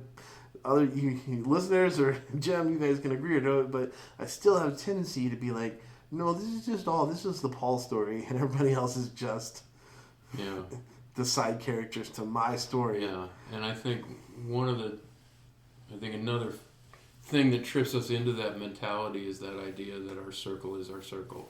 Yeah. You know, like, we shrink our world down. Yeah. And we can once we do that, we can even acknowledge that Christian church goes all over the world, but this is my sphere of influence, and this is my world, and this is, you know, and then it becomes a weird, like, okay, well, so you're in control then? You know, like... Yes, I'm obsessively controlling of, like because this is mine. This is what's going on. God's moving here. And it doesn't have to actually... And I think one of the misnomers with control is it doesn't actually have to be... It doesn't... You don't actually... To have the mindset of I need to be in control doesn't actually have to play out like you're an A personality. Right. Or, you know, like, it... Sometimes that whole idea of I gotta control it is just the mental work that it takes to understand what is happening. And I think that's what Job is attacking. I mean, as a book. Yeah. And so I think that's hard for me. Oh, yeah. When I step into a space of, like, okay, I gotta understand what's happening here, and then I can move. And I think what the book of Job is kind of pointing us to is it's a good pause to do, but know that God is good even if you don't understand. And so what's your forward move? And I think one of the reasons that I mean, what guy doesn't want to be sitting next to Job when God shows up and says, "Gird your loin." Like, Yeah. like it's just one of those classic lines of like, "Oh man, he's gonna get you." Like, okay, here we go. Yeah. Like, Finally, the show is about to happen. it's just one of those moments of Yeah. like, okay, like, and you can kind of see it in the text of like it's coming in like a thundercloud. Like I've had some people. I've had professors, or I don't know where I got that. Maybe a commentary, maybe something I was reading. But they just kind of emphasized the whole idea of what Job is looking at that time. And if you read the book and how God approaches, it does kind of seem like there's a thunderstorm coming, and so like just this big theatrical moment. Yeah. And then there's no responses to it. Right. Like, how do you... What... And I think that's how we're supposed to feel when we're close to God. That whole idea of you could just destroy me. There is zero reason I need to exist. Yeah. And not in a like depressive way, because God gives him direction at the end.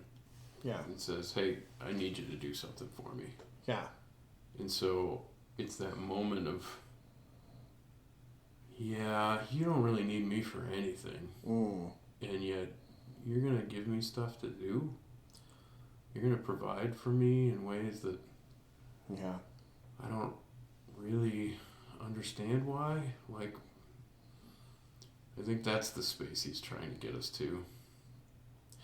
Well, I think, I love, of course, C.S. Lewis, The Lion, the Witch, and the Wardrobe, one of my favorite quotes, is definitely with the beaver, and they're talking about Aslan, and they're like, the kids are like, is he safe?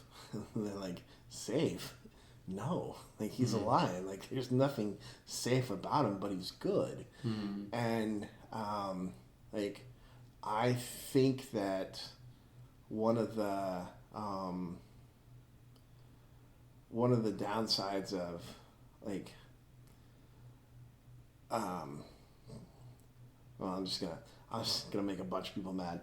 I think that one of the downsides of like Calvinism and determinism is like the safety you have in that, because it's like whatever happens, and you just kind of accept it.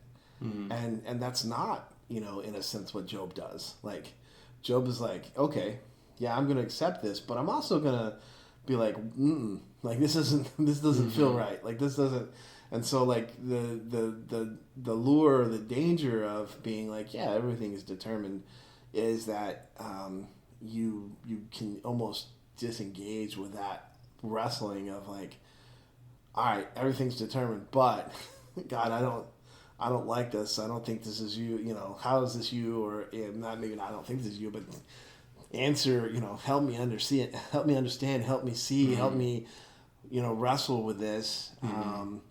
And what it does at the end too for Job is like Job then can have compassion on his friends. Like, I don't think Job liked his friends by the the end of the story. Right. Job doesn't like his friends anymore. Yeah. But God is like, no, they need you. They need your compassion. Like, and like some of the different cycles of like, things that happen to us. Like, you get cancer, and then I have some friends that are just like, yeah, this is good.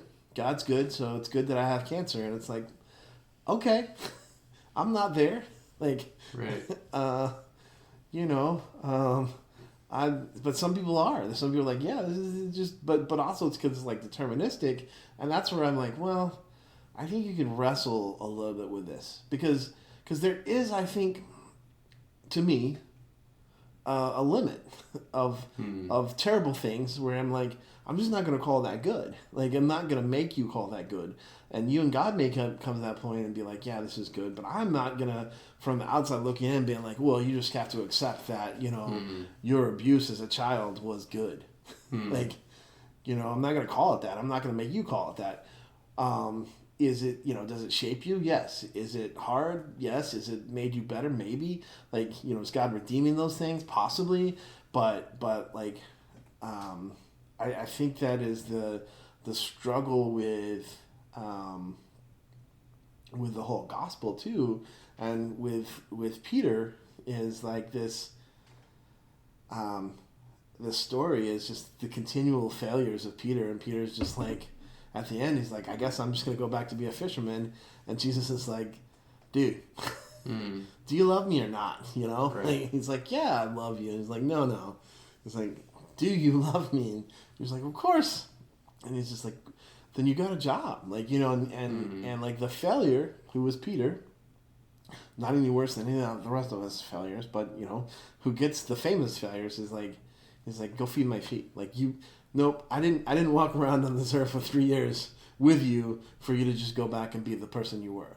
He's like, I'm not leaving you there. You done messed up, but let's go. Right. You got to move forward. And so just like some of that acceptance of that, like, I mean, I don't like the if you take things to the nth degree, I don't like the implications of some of that stuff. Because if everything's predestined, then what do you just have no agency, or you could assume you don't. Not that every Calvinist does, but I mean there are those that do that, and I don't like going there. Like, do I understand my agency? Absolutely not. Like, is it some kind of weird concoction with me and Jesus and me trying to listen and my heart fighting with its sinful ways and how all that matches up, and then God does something really cool and beautiful? Yes, all of that is, but but there's a part of the Job that's like, you've got to see where things don't match up or where things don't seem right, and you've got to ask those questions because that's part of the process. So, but well, and I don't know if, well, I don't know. How much should we? I don't know if I want to go that way. All right, don't go that way. Don't go that way. We'll say it. So end this with a thought to go on, a thought to grow on. So so this keeps coming up in my head, and I don't know why. I shared it in Sunday school, just in the middle, randomly, like it didn't connect to anything, but I shared it out loud anyway, and I got some weird looks from people, and I was just like, whatever, I said it, and I don't care. But what keeps coming into my head is the people who got the Bible originally, the letters that we get to study and read and contemplate and go through the Bible in a year, or and year after year we get to dive into it, and we get to read the stories. Now we get to watch the stories. Now we get to there's so many ways that the Bible is just, we can listen to any podcast, any sermon, any whatever. There's so many ways that we're wrestling around it, and we're, but we as individuals don't think about it. And I mean, maybe I shouldn't, and I understand that I say that pretty dramatically, but think about the original people that were getting these letters that got it once. And maybe if they were lucky, when it came out a second time, they were like, "Hey, can we read that letter again? Can you read that letter to us? Because the majority of us around here can't read." And we don't remember all that it said because it was like an hour of sitting there just listening, and Yeah, I we'd mean, like like- to, we'd like to hear it again. Yeah, the majority of it. I mean, I don't know about an hour. Can you read? You can read the Yeah. majority of the letters in an hour, but Yeah. I mean, the Old Testament stuff, I get it. They'd memorize and they'd ponder, but that's kind of what I'm talking about. Is like that whole idea of Yeah. we don't take time to meditate on it. Yeah. I think that makes a huge difference because I think it's allowed us to start thinking about things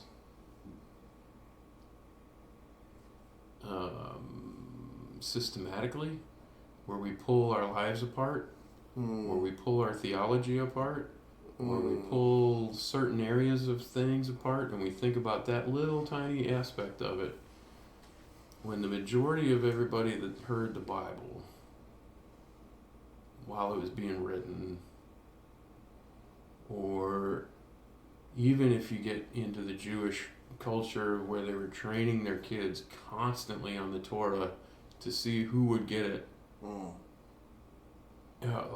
and if you were able to memorize the Torah, that's when you started getting school to be a Pharisee. I mean, to be, so there was, but for the majority of people, that's just going in a field, doing what you have to do to survive, because we live like kings now, Right. where the previous, I don't know, however many generations had to actually do work to stay alive. Gee, I'd like to be comfortable. No, you if you want to eat, if you want to survive the winter, you're going to have to go do stuff. I gotta get this planted now. Because Yeah. if I don't get it planted now, I won't have food in 9 months Right. or 6 months or whatever. And And if so I don't have food in 6 months, I don't have food to eat. I can't go to Walmart. Yeah. And then there goes our youngest Hezekiah, Right. because we got to sell him Right. to get food for the family. And so Poor Hezekiah. poor Hezekiah, always getting He was my favorite. tossed to the anyway. Yeah. But I guess to wrap all of that up is I think one of the things about Job that I really enjoy is it's not a book you can read and understand. It's not Genesis. You can't just pull a story out and go, cool story. It's a book that you genuinely have to read as literature and think about and ponder and put yourself in the story, and however you can grasp it, and so I think that gets us away from talking about Calvinism. It gets us away from talking about specific theologies into a broader realm of, okay, well, who is God? And he's this uncontrollable, omniscient, personal, loving, gracious Savior? So what is my response to that? And I don't know. I guess,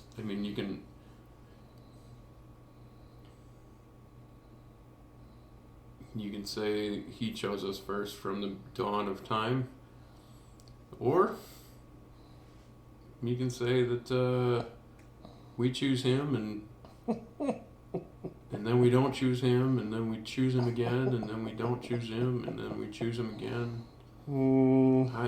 I don't care. It's one of those things of I say I don't care a lot, which makes people upset, I think.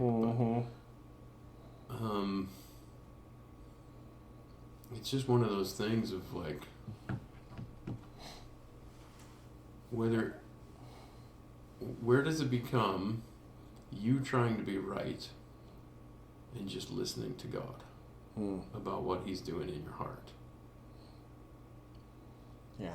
Because I went to 2 Christian colleges and 2 really good Christian colleges. I mean, not whatever. Anyway, these conversations would always come up, and they still. I mean, I still kind of think about them every once in a while, but it's just.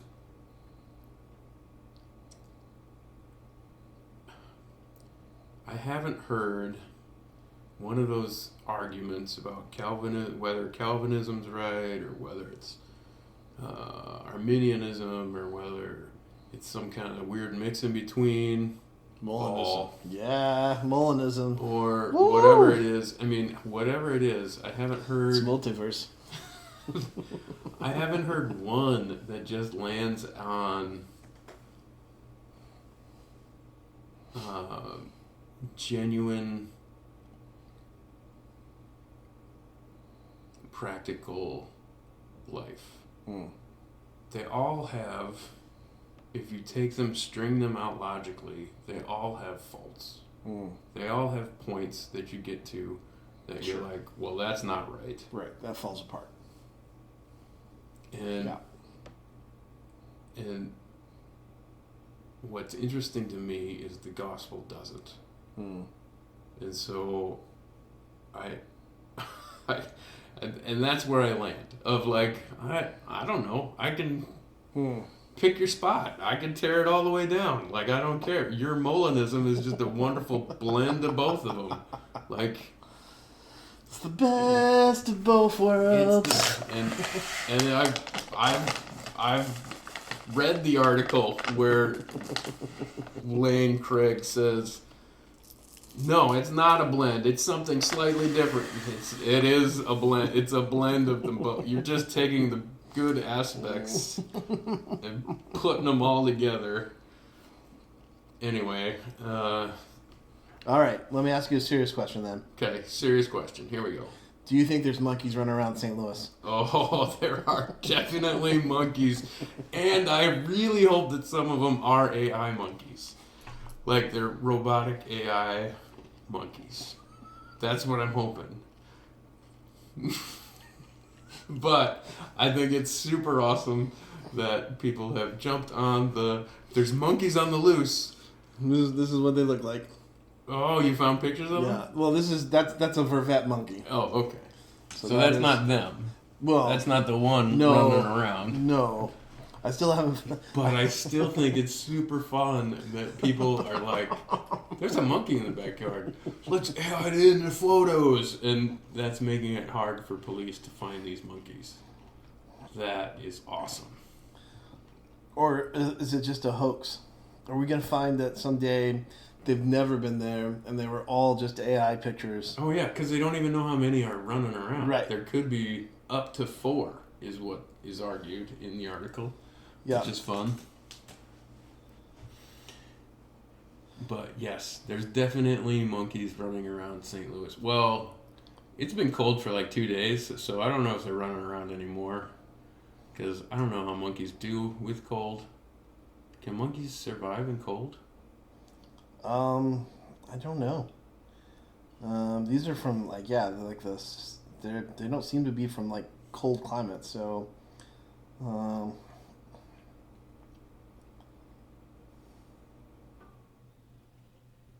that guy's a wet blanket. It's less monkeys on the loose, and it's more an issue of prohibited animals in the city. Oh, that's a super fun guy to be around. The information we're receiving now, yes, suggests that the monkeys are no longer on the loose and that people have the monkeys.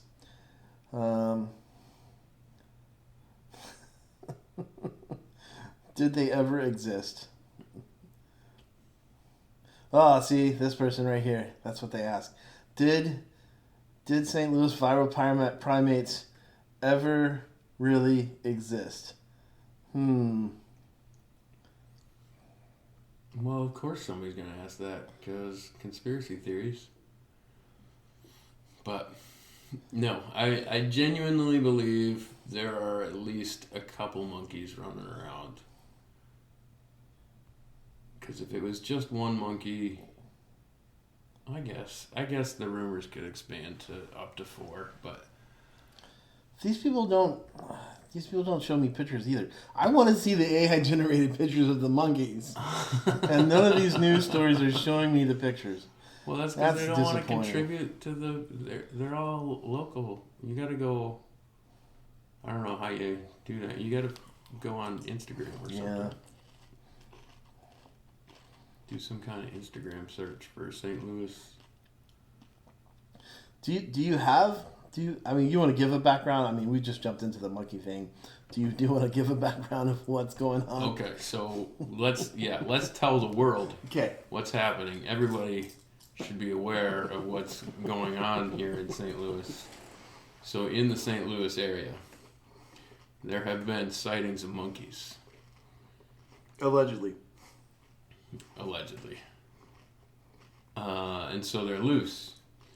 But the police and working with the St. Louis Zoo, they can't catch these monkeys because there are people that are generating AI photos With the monkey. with the monkeys in them and posting them. And so I feel like the police,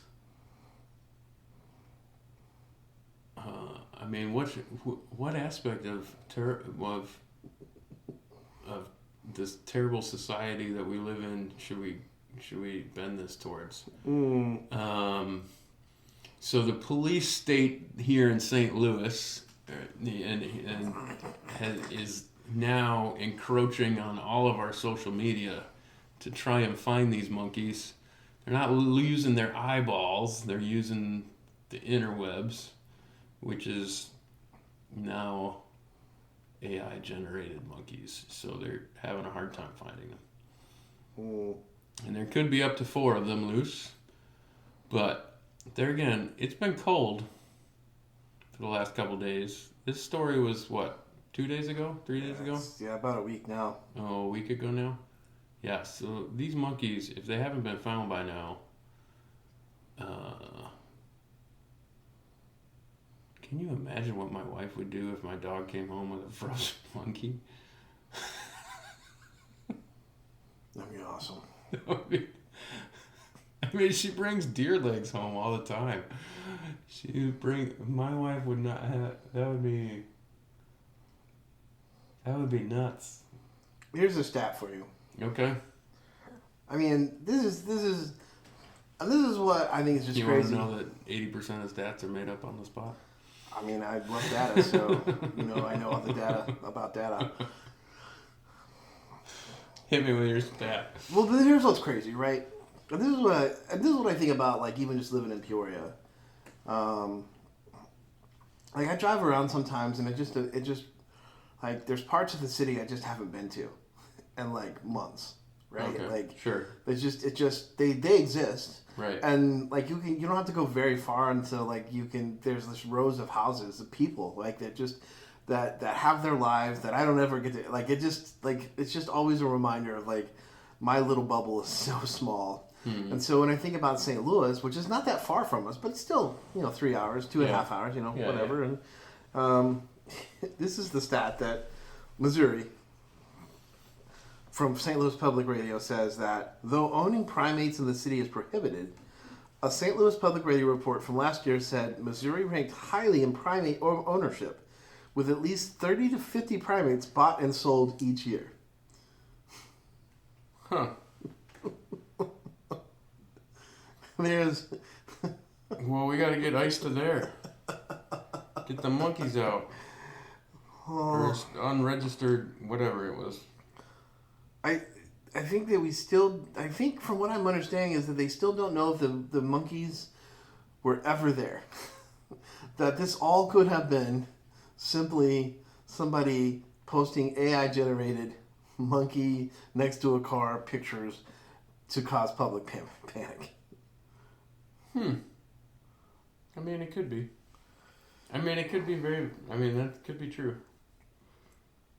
I've yet to see. Oh, what the? Oh, okay. Here's. I thought somebody had pasted a human face on a baby monkey, but no, it's just a baby monkey. So in the smaller picture, I was like, what in the world? Huh.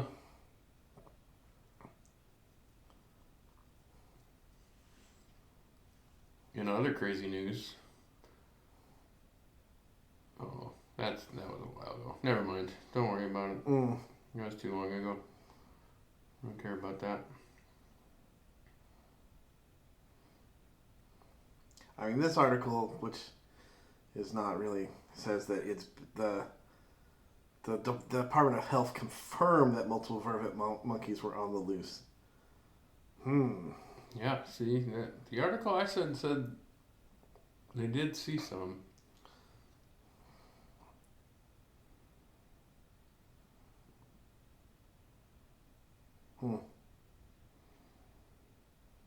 I mean, that's just kind of crazy. At least we're not in Australia. Okay. Agreed. The town of Gympie, Queensland, their property values are going down Oh no. because fruit bats have moved in to such a degree that they're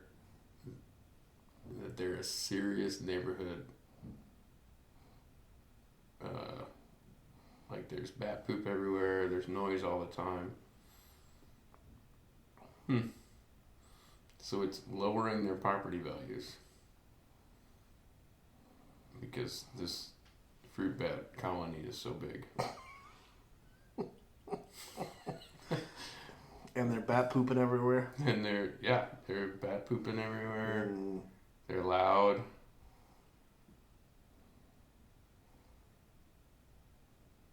I'm guessing fruit bats eat fruit. I don't know. It doesn't tell us anything more, but imagine walking around with a peach or something and some fruit bat comes and steals it out of you. Fruit bats aren't small. They're kind of big. As long as they're not trying to suck my blood, I'll be okay with it. Alright, there's a serious lack of photographic picture of any monkeys in St. Louis or any fake monkeys in St. Louis. You're claiming hoax all around? You're just going. It was. Well, it's hard for me. It's hard for me to claim hoax because there definitely is a news article that says the Department of Health has confirmed that multiple monkeys are on the loose around the vicinity of O'Fallon Park in North City. But they don't have any pictures. They haven't followed up with it, and we captured them.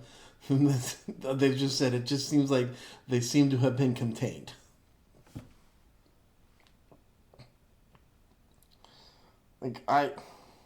Right now. Oh. While I was in Branson. Okay. Because I had cable TV, I started watching. There's some new series out about cryptids. About what? Cryptids, the like Bigfoot and Chupacabra and like monsters. Okay. Cryptozoology. You remember? Cryptozoologist. Monkey on the loose. Those are the only two pictures I can find, and those are not convincing. I know, but they're not. I mean, it says AI generated monkeys. Yes. So are those real or not real? That's like what That one looks pretty good though. The one with the stuffed animal.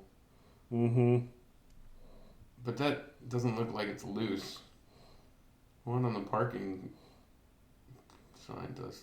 Anyway, this is totally. Somebody's totally going to listen to all this podcast for sure. I apologize up front to all anybody that listens to this. We're spending time looking. We're trying to get to the bottom of this St. Louis monkey situation. Yeah. So, but what? But how crazy is it that there's, I mean, monkeys, possibly, just what like that. I don't know. I don't know what to do. I don't know what I would do with that. Did you? Okay. Those are really small and I can't make them bigger. Okay. But Oh. those are funny. All right. Yeah. There they are. The monkeys. We found them. I mean, again, those are that one with the llama is definitely an AI generated one, but and I don't. Can you really see the arch from that street? Like I don't. I've been around the arch. I don't know. I guess you could. Maybe there's a street around there somewhere like that.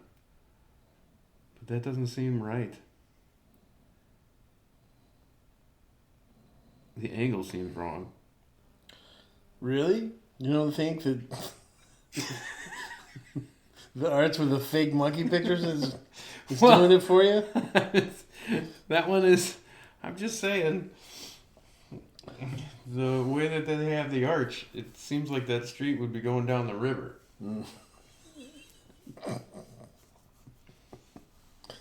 Oh. Anyway, I just I don't think we can get to the bottom of that. we should we just need to drive to St. Louis and We'll start looking. yeah. So anyway, so I Okay, so I was you telling had the a story. I Branson forgot. I was, and so I started watching. So they combined Monster Quest with Ghost Hunters, Oh, and so like a joint episode or like some like new so it's ep- this some new thing? show where one person is the cryptozoologist, Okay. and the other person is the spirit person, and Okay. but they have both of the technologies, Oh, wow. and they continue to find nothing because Sure. that's how this Right, works. Right. But I did watch a couple of episodes, and I was just Okay. like, all right. Nice. So, but it made me think of you because those are both Monster Quest, and then the Ghost Hunters at the hotel room. That's true. On the My weeks kids- we got married, we had to watch several episodes of those. Let's keep watching the ghosts. Yeah. Did you hear that? Did you hear it said that? Did you hear it say that? I asked a question and it responded. And we're like, it was like, rah, rah. Did you hear it? It said mama. Rah, rah.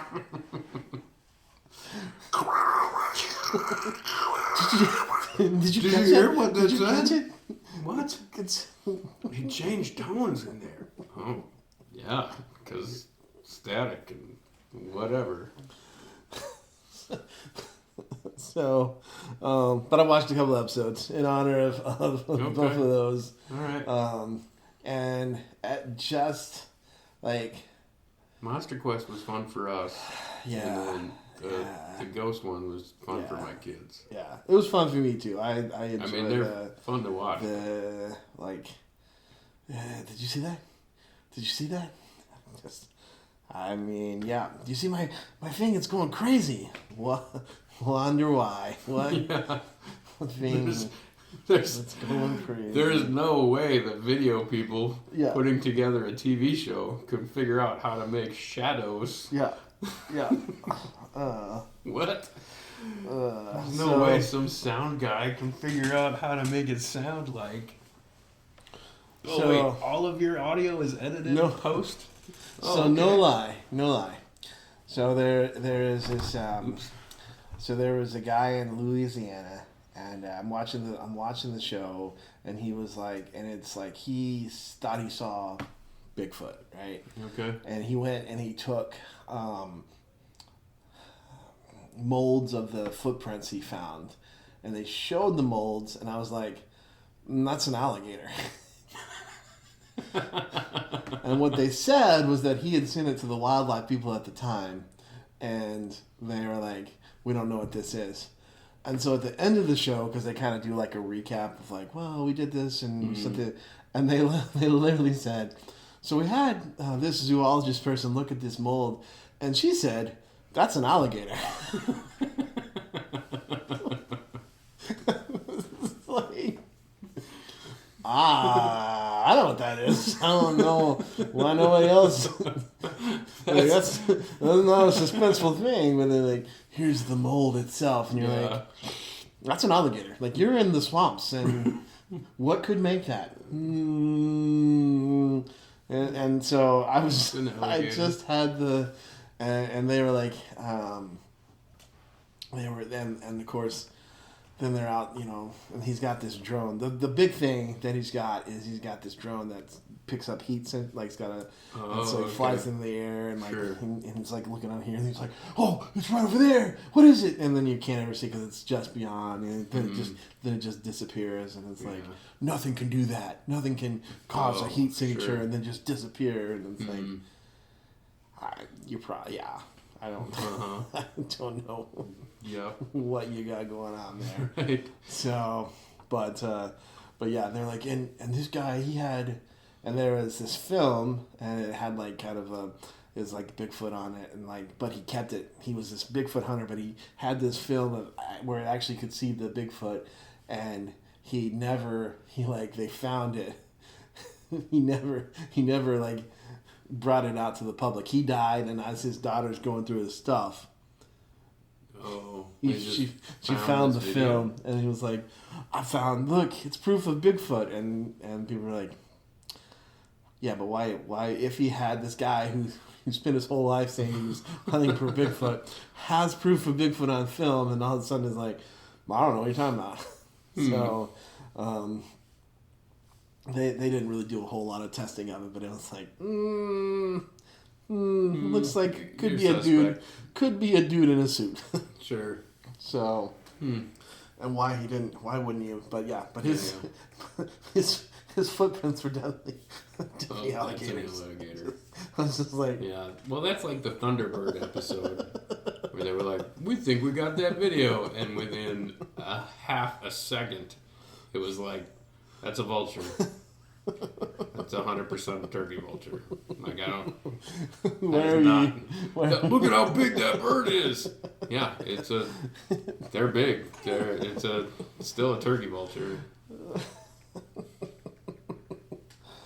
Yeah. So I did get some of that. So I don't know. Maybe there's some vervet monkeys running around St. Louis. Maybe there's not. By now they're frozen because. It makes me want to create. I really don't understand. It makes me want to create AI pictures of monkeys at famous Peoria locations now. And just start posting them. Yeah. All right, let's get the trend going. Guys. Yeah, let's make it a trend. You gotta go to Detweiler. You can't believe what I just saw. This is what I just saw at Detweiler. I like this idea. Let's just continue to contribute to the fakeness of the internet so people just can see where it's going. I do believe. I do believe. I don't know if it'll be a pendulum switch or if culture will just start dividing in ways that are different. Okay. But I do believe there is an increasing number of young people that recognize how detrimental to life you're just being attached to the screen is. Okay. And so I think I don't know how many years. I don't want to make that kind of prediction, but yeah, like I think we're getting to a point where there's at least it's either going to be a new group, which will either name themselves or somebody will name them, of like just low tech groups that understand that the phone is just a distraction of my brain for too much. I do think that's getting bigger. Well, I think also I definitely see, like my small group of sixth graders are obsessed with like D&D, like like the stories they can create just by telling, just by talking about it, Okay. like they're all part of a club at the school. They all want to, they all create their own scenarios. They all want to, be able to DM their own, have their own kind of story, and like old school, like not like I want to play a video game, but like, and they're like, oh, and that's all they can talk about. And so I think I'm going to like put together like maybe monthly or every other month or something. Like let's hang out then. Let's play some stories. Let's see what you guys like, because I do think there is at the end of the day the limitation, because a lot of video games their inspiration is the let's tell a story where and so they're but it's just so hard to mimic what you can do with like just your human imagination, because if somebody's playing the same game and well, just you and me, like you and I, if we're at the same crossroads, there's just a million different things that we could do and probably would do. Like you would see this and you'd be like, I'm gonna go do that, and I would see something else and I'd be like, I'm gonna go do that. But in a video game, you have to try to, as much as you can. People have tried to build that into that experience, so you have this what they call open world. But then even that has a limitation, because if you begin to think about every little decision that you make and how many different permutations off of that, like the data would be astronomical if like you were able to capture every. But you can do that, like when you're telling a story, even and so something like D&D, where you're kind of telling the story all together and you're taking part of that. You can do that because the story can end up wherever it wants, and so I do think there is a attraction back to that just in the younger generation right now of like, I don't need a video game. I want to hang out with my friends, tell a story. I want to see what I can come up with and what that looks like. Be creative. So I do think that it's already kind of swinging back into the. That doesn't mean they don't spend time on their phones. They still do. Right. But there is like kind of this. Oh, there's this connection kind of thing, and like even like we've been doing board games at church and just having people our age and younger, and then a lot of the younger kids being like, I want to be a part of that. I don't, and so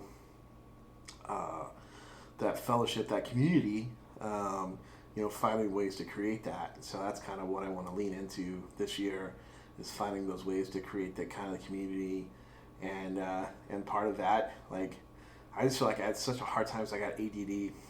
Thought the sky's the limit with my kids, and like, I mean, if I get 5 good minutes of discussion with them, I'm like, yes, Right. because We actually almost got to a conclusion. I asked one question, they all answered it seriously, and now we're talking about, Yeah. Well, that's junior hires. Yeah, but they're super stoked about like role playing games and rolling dice and telling stories, and I'm like, cool, then let's do that. Yeah. We'll hang out together. And so I have another friend that wants me to. I've never actually played it for a lot. I've done a few things, and so I'm kind of interested in Jared, our friend Jared, has been doing that for That's true. probably Well, he has his. Does he play more than just yeah. Warhammer or whatever? Yeah, he does Warhammer, but he does. They do a superhero game where they roll dice, and I don't know if he does anything other than that. Like I know he's got that, but yeah, he does. I've never played Dungeons and Dragons, so I don't really know what it's about. Well, it's about. Well, I mean, I wasn't really asking. I mean, Well, I was about to tell you it's about Dungeons and Dragons, but I know I started this whole podcast by saying I played in television Dungeons and Dragons, but I feel like that's a very, very different. Like the video game, like that was just killing a monster. That's all. I mean, yeah. you just walk around and you kill the monster. Well, I mean, you can. I mean, in television graphics, so. Yeah, I mean, there you can get as nerdy as you want. That's the fun thing about like the whole Dungeons and Dragons kind of represents this idea of like you have one person that's kind of in control of all the characters that are not players, and they kind of have a story they tell, but they respond to what the players do. And so like you have kind of I don't know if you'll love this or not, you may hate this, but it's a little bit like facilitating low ropes, because you kind of have like I have a plan, we're gonna hit this thing, and then we're gonna go to this thing, and there's this flow of like, as they do this, I'm gonna increase the difficulty here, or bring out or kind of bring out these kind of things. Mm-hmm. And so like as a DM, you have this kind of like, oh, I want them to have this encounter, they're gonna fight these kind of monsters, but like there's all kinds of, depending on how free you are with as a DM, like you could even be like, because you got crazy sixth graders, they could walk into a tavern and be like, let's fight everybody.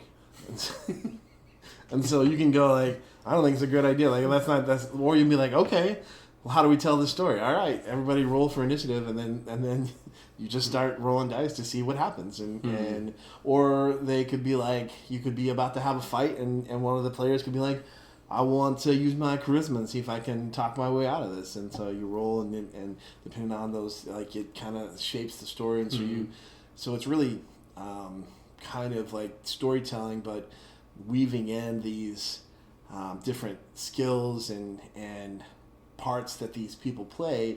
And they, I think at the end of the day, you're trying to make those people heroes. Like you're trying to like be like, oh, yeah, that's really cool.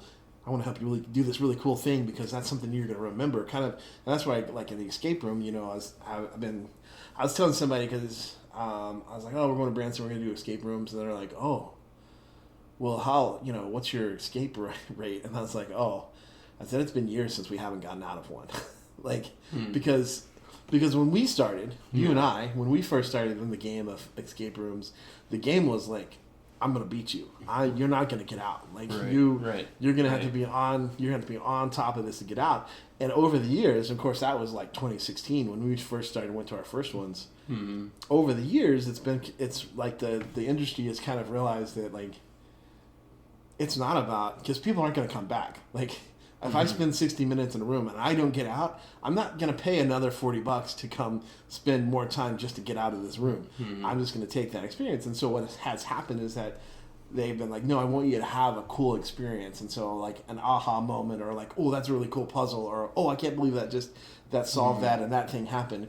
And so in the same way, like you're trying to have these stories where it's like, oh, it's really cool that I did that thing. I was able to, we were all about to die, and I rolled the perfect roll, and I was able to save us all, or I came up with this great idea about how to, and it was crazy, but I rolled and I used my my unique skills, and so everybody has their kind of own unique character with their own unique gifts and skills and talents, and so you get to play and come up and be imaginative. So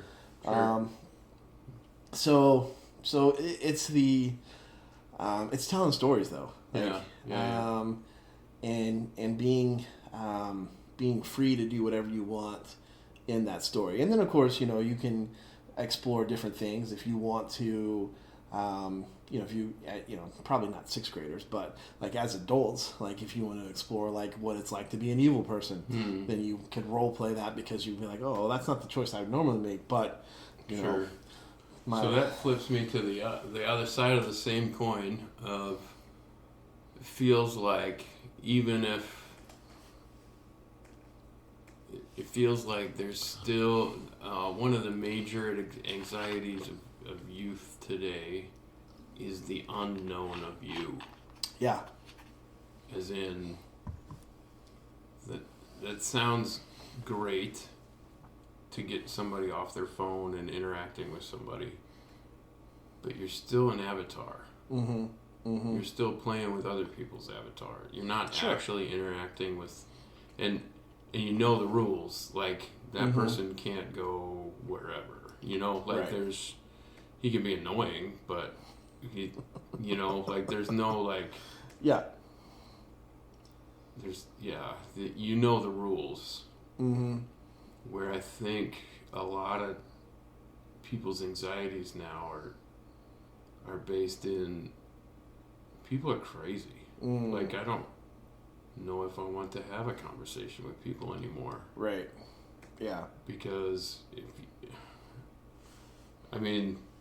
just take any of the headlines. I mean, Sure. you don't believe there's monkeys in St. Louis. I mean, what the heck? It's not just an AI prank.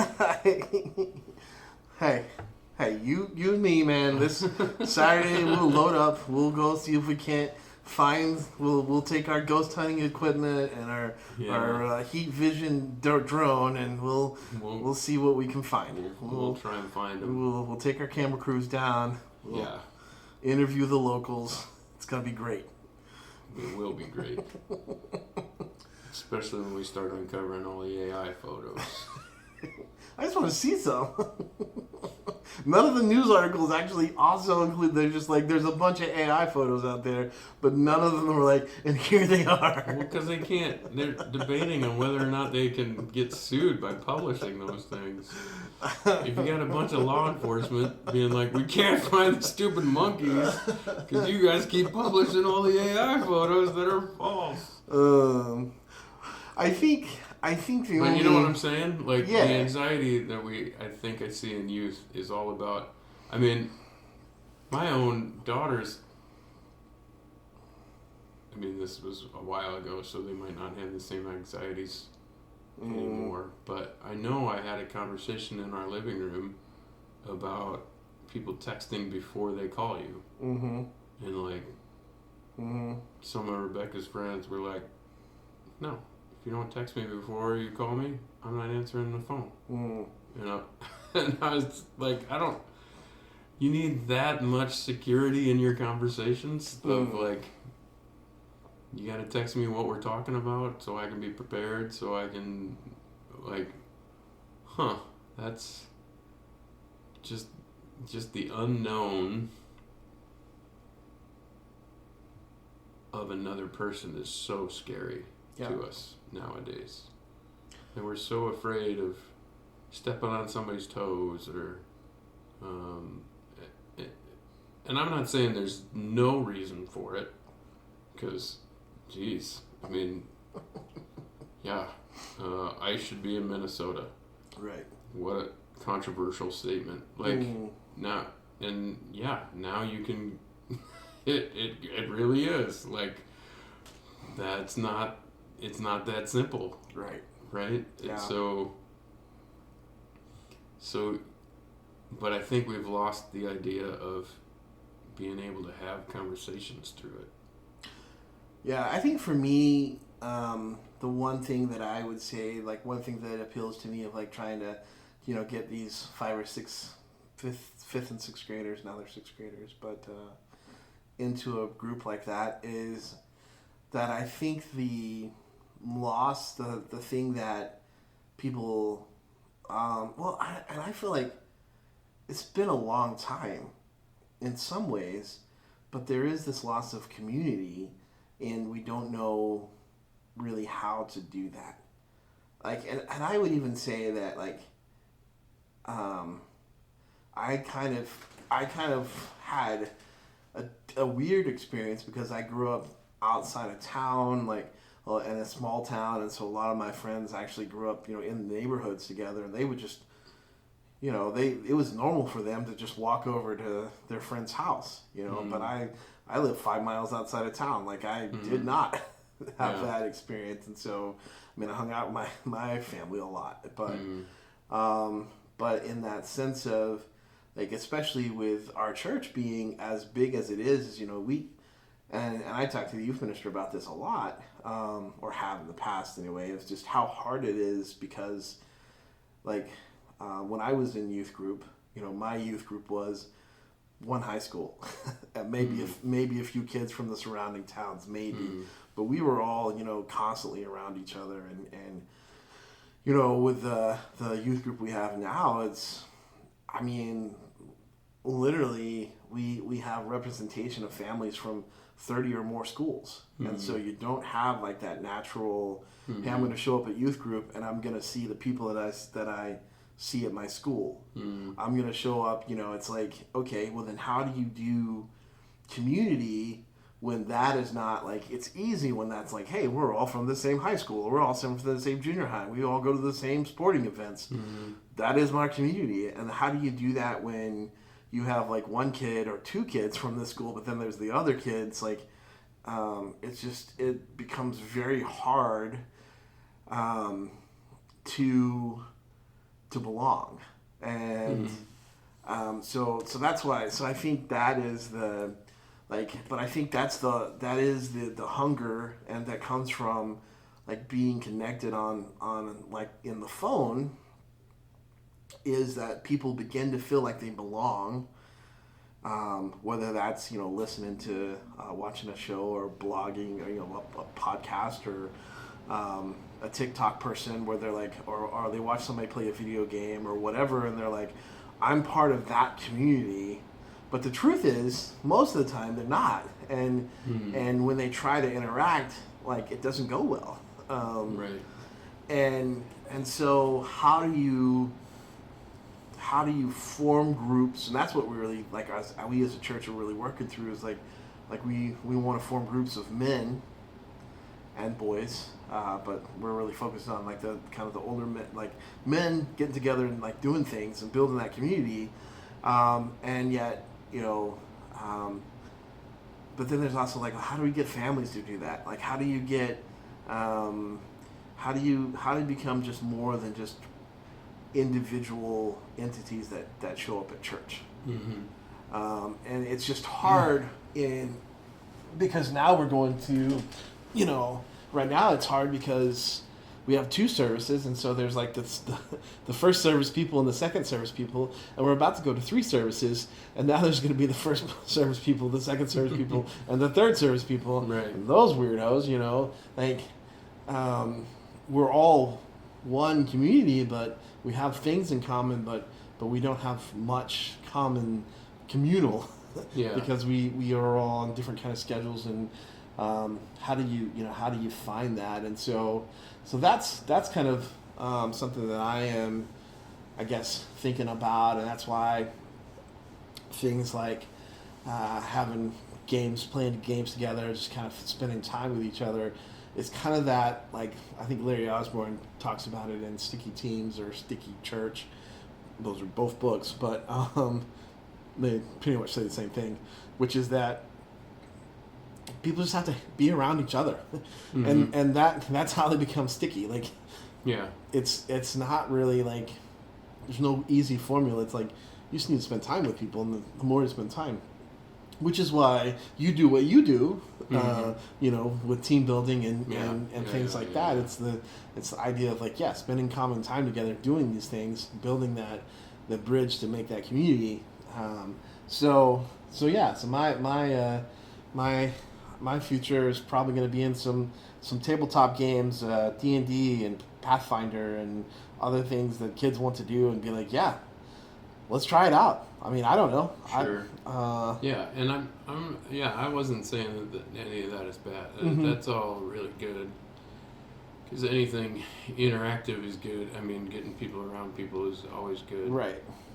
But it is still, but there is another side of that. Like, you are still not, like, the thing about Sticky Teams he talks about is, like, the reason you get people together is that when the bad things happen, then you do have the people you're like, oh, those are the people that I know I can turn to, and Yeah. that is where you find a lot of those like those trauma bonds and Right. you know those things you go to get together, and but it is a side of like we're even in community we're still maybe not quite being communal, Yeah. Yeah. Uh, Yeah. so it's a danger. And There that's is. what I try and think of because I had the benefit of observing a lot of really good community in my life. Mm, And so, I mean, we went to a giant church. It started small. I was just talking to somebody about this that went to that same church before it got big, huge. But anyway, started small, grew and grew to whatever, 3,500 people.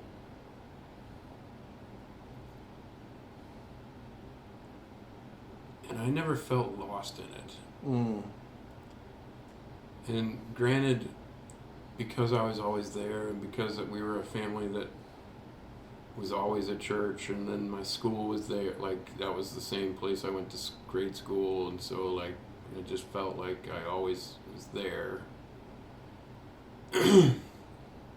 It felt like a second home. But I try to think through why were the communities that what was the difference between the communities, the small groups, because it was a great large church. It did it really well while I was there. I thought. I mean, I was a kid, so I guess I don't know how you evaluate that. yeah. I mean, like the youth group was fun.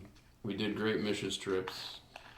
I mean, the only reason I ran away from the church is because of me, not because of really anything they did. And so, and then I think about the small group that my parents were in, and how committed to the same people. Like there were different people, I guess, different families. I remember different phases of families, but it was pretty much always the same small group. Yeah. I mean, there were people in there that were always the same. And so it's one of those things of, it's the commitment piece. Mm. It's your, how dedicated to this crew are you going to be? Right. That I think we're losing. I mean, as the old guy statement of the podcast is, I think that's what we're losing when we dopamine ourselves out to our screens. Because our screens, we can just Instagram away, or Facebook, or YouTube Reels, or YouTube itself, of just kind of, we get to click, we get that fulfillment, we get that entertainment mode, dopamine shot in our brains, and then 2 hours have gone by. Yeah, but you also, I mean, more than that, you can also find people that that you agree with, you think like you, they'll say the things that you say, like you can create an echo chamber that, I guess, or I mean, I think you can go any direction there, like, because my brain hates my algorithm. Like anytime my algorithm says, "Hey, this is what I want you to listen to," I go, "I'm going to click on opposite stuff, so you stop suggesting stuff to me." well, And so the normal people out there, Jim. I mean, I get it, but I still think there's a level of like. I mean, I'm agreeing with you that like that is part of like the screen is that whether it's the entertainment or the getting lost in that, there's also a confirmation of like, oh, like because it's both beneficial and bad. Mm-hmm. Because there's the side of you like it's like, oh, you know, in my community, this is how we think, and it might be like if you grew up in a super small southern racist town, and that's just how everybody thought. Like, you're kind of trapped a lot of times. Doesn't mean you have to stay racist, but you're like because that's the way people think. And so if you have non-racist thoughts, people are like, we don't know why you're thinking like that. Versus like, you go somewhere else with very multicultural and you have racist thoughts and like, how dare you? And so like there's this there's both this big benefit of being able to be exposed to other people's opinions and thoughts, and there's also a danger because you can surround yourself, but there's also that benefit where you're like, okay, well, I hate my algorithm. I'm going to learn what everybody else thinks, or where am I wrong? What am I missing? Like, right. So there's both a benefit in it, but I do think that there is some comfort in consuming media and not thinking too deeply about it.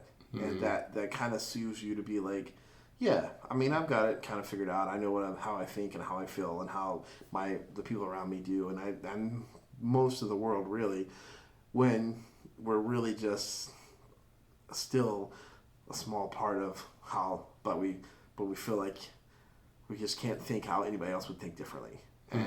And so I think there is a danger in that. But I do also think there is like this weird place where you could also find things that are totally different the way you think if you want to search for them. If you want to challenge yourself, it's out there as well. But I would my pessimistic side, cynical side says that more people go and gravitate to the thing that just makes them feel right. Right. And maybe I mean, but that's my old man statement. That's my old man statement. Sure, I guess. We are at the time when you're older than me, so I am having to respect my elder. That's true. For another 6 months. I just don't know if when I'm on the screen, if I'm thinking that I'm trying to find community. I'm really just watching car crash after car crash after car crash. Like I don't know why I love car crashes so much. But I really like watching car crashes. Like, there's this guy. Callie, or police people getting pulled, or police pulling people over. I like both ends of that spectrum. I like when they're obstinate and like, you should go to jail, sir. All the way through, like, yeah, that cop is really not doing it right. Like, I like all of those. I like, what other... How about, so Callie knows when I start laughing because I'm watching a video. She'll be like, oh, you're watching somebody fall down. Or there's a guy who has goats, and he goes against the goats in different ways. Like, he has like football pads, he has like a shield. He put on a sumo outfit. Like, okay, sure. All of these different things, and the goat continues just to wreck him. Like, okay. So I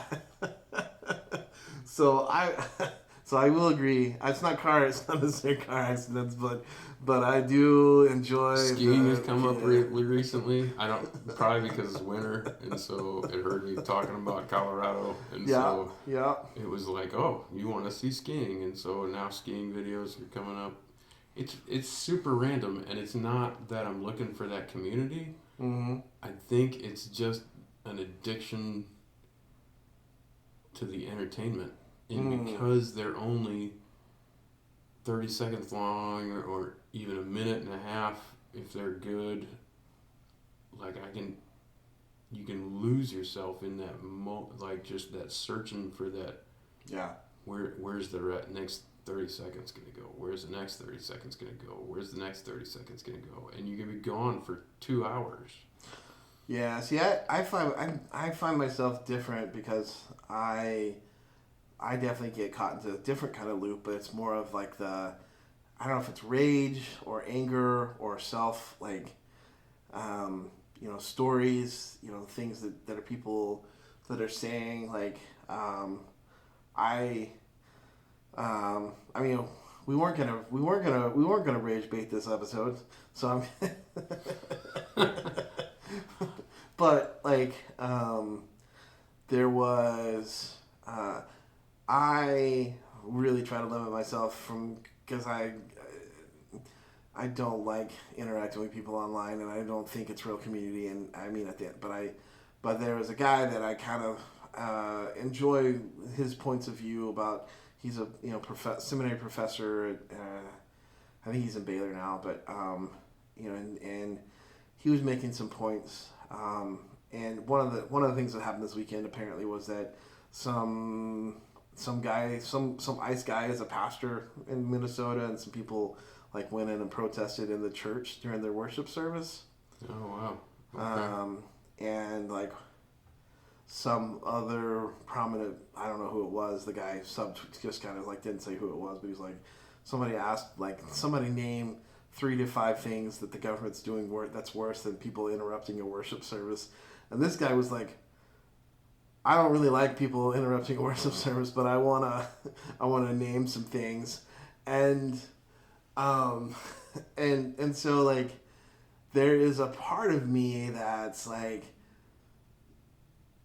oh yeah, I don't know how you would have to think through this. I try to limit it because like I kind of come alive through some of their ideas, or through some of the outrage, or through like the the world is falling around us, like how terrible things are.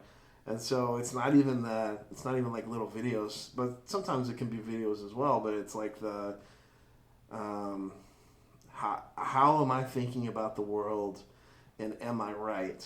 And then be like, oh yeah, that person makes an excellent point. I think like them. I must be okay. Like my brain, like so I think for me there is that like danger. So I think it's both. That's like I think there's like a dopamine of like going to sleep, but there's like kind of lulling yourself into a state of apathy almost, or just like, oh, I'm just tired. Oh, I'm just gonna scroll through another video. Mm-hmm. But then there's also a danger of confirmation bias, and allowing yourself to buy into, or to even if you think critically, still accepting certain people's point of views, and doing that outside of community is dangerous, because it allows you to basically really form like us versus them kind of ideals. Mm. You're my enemy. Right. You don't think like me. Yeah. And in fact, you're dumb because you don't think like me. Mm-hmm. Like, and actually, it's not even that you're dumb. It's that you're a less ethical, developed person than me. Mm-hmm. Like, you're evil. Right. Right. And so like community a lot of times doesn't allow us to do that. There are some times when you meet somebody in community and you spend some time with them and you're like, oh no. Yeah. You might need to go. Yeah. You are. You need help. Like, yeah. You are evil. And you need Jesus. But because that can happen too. But but I think the other self that I think you're talking about, like with like being in the community and playing a character, can be also a part of what our online personas are. It's not us, and I think that is both. It can be enlightening because you can definitely hear somebody else's viewpoint, but you can also lock yourself in an echo chamber and and not figure out how to get out. Sure. So, like the dangers of that. And so that's why I'm like, well, how do you do community then? Like, how do you reestablish what that is? What does it look like? And, for so far this year for me, it's been like, hey, you want to come hang out and play not video games, but board games? Hey, do you want to do some, Dungeons and Dragons or Pathfinder or whatever it might be? Because it's like, yeah, let's just hang out. Like, I don't have to have, anything else there. Let's just do something that's fun and Sure. enjoyable. And that's kind of been a focus, I think. So, but yeah, that is that's my goal. That's one of my. It's not a New Year's resolution because I don't really have those, but it's just been a little bit more focus of saying I want to try to get some time to do that. So, Sure. Yeah. Which is a good thing. I think it can help, and I think it allows. I think what that does is it allows for that human interaction where you can have a deeper conversation at any moment. Because I think that's what we lose when we lose ourselves to scrolling or those echo chambers or whatever you're talking about, or whatever the screen is talking about, or whatever our protected community is talking about, because I think I don't know. I mean, I haven't been an elder for very long. We haven't had that many meetings, but I do feel that that's where it's growing me. I mean, it's another aspect of community that I said yes to that requires me to really think through issues that I wouldn't think through otherwise. And so, and what that does is it increases my faith in Christ, hopefully. You know, like, right. I'm hoping that I'm not getting more and more entrenched or whatever in my views. I'm hoping, and I'm hoping as we have, but just what I'm noticing is the conversations that I'm having in my head and because of the conversations that I'm having with other people, it's guiding my thoughts different than if I was just going to scroll, you know, Right. Because it's another human being that has genuine convictions. It's not some fake,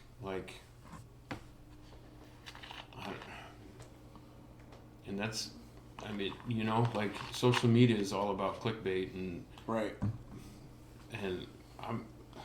podcasts. Look, I know we're putting this out there of podcasts, but we're at 12 listens or whatever, and so this is really just done for us. This is so just for us. And so, but thank you for listening so much. We appreciate it a lot. maybe Singapore. Yeah. Thank you, Singapore. Yeah, whatever language you speak in Singapore. Thanks. I'm glad you speak English. Also, you're probably way smarter than both of us combined. But 100%. But I mean, it's just one of those. It's just one of those things where you have to be. And maybe that's going back all the way to my conversation or my thoughts of how smart I think previous generations have been. I mean, even back before we think that they were smart, they just had time. I mean, Jesus walking around Israel for 3 years, they had a lot of just path time. Right. There was a lot of time that it says, let's just go up from Bethany, and it's still whatever, you know. I mean, I picked a word, and so I don't really know. But you know what I'm saying? Yeah.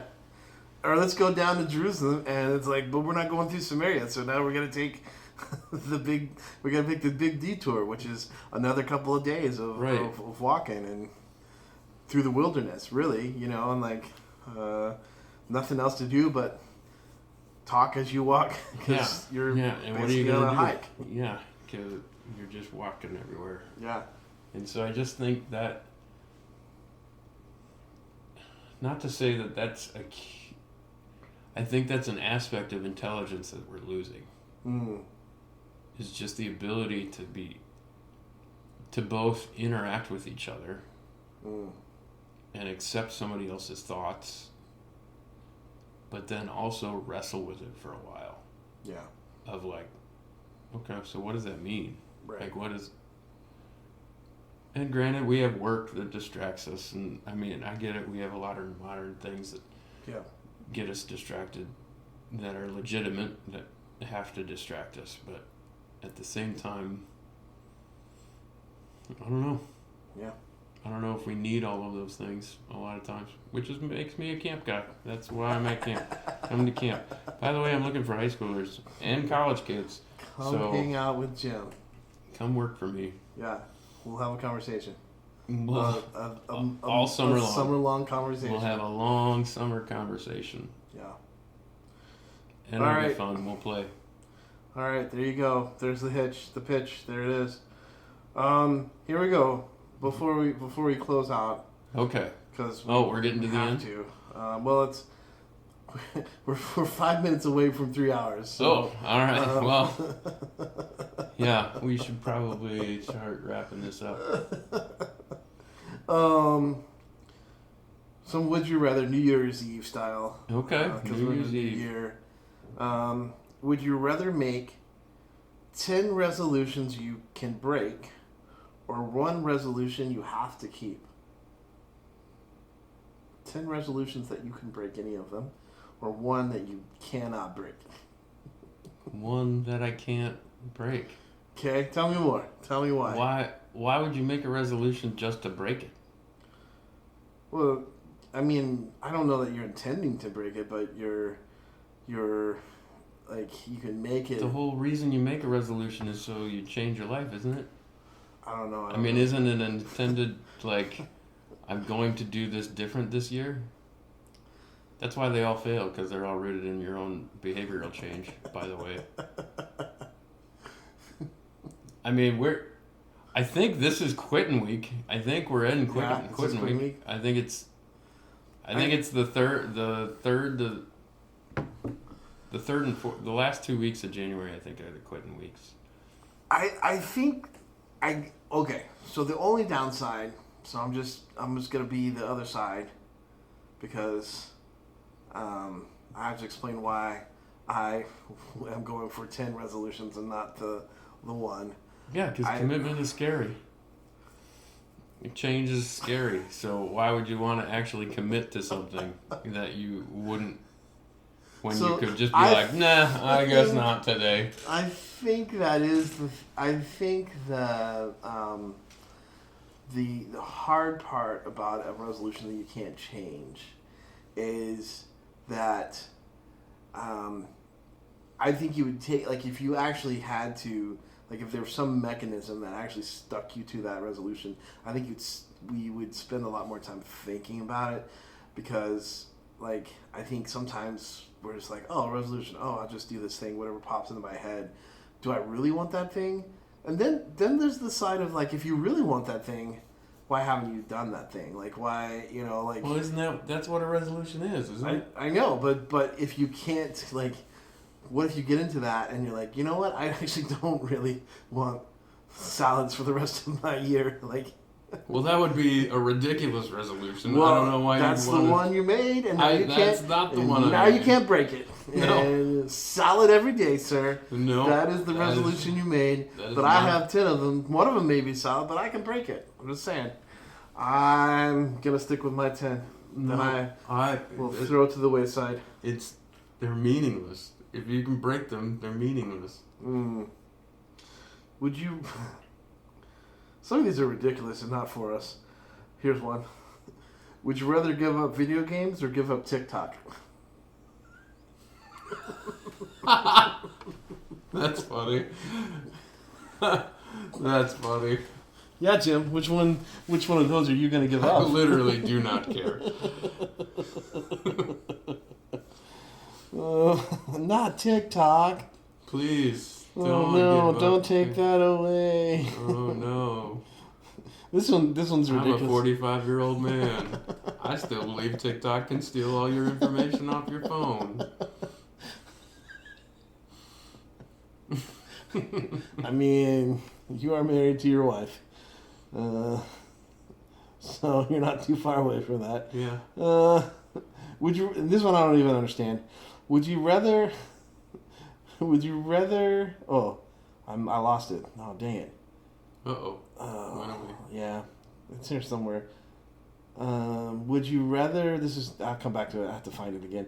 Would you rather have to walk backwards all January or hop on one foot all January?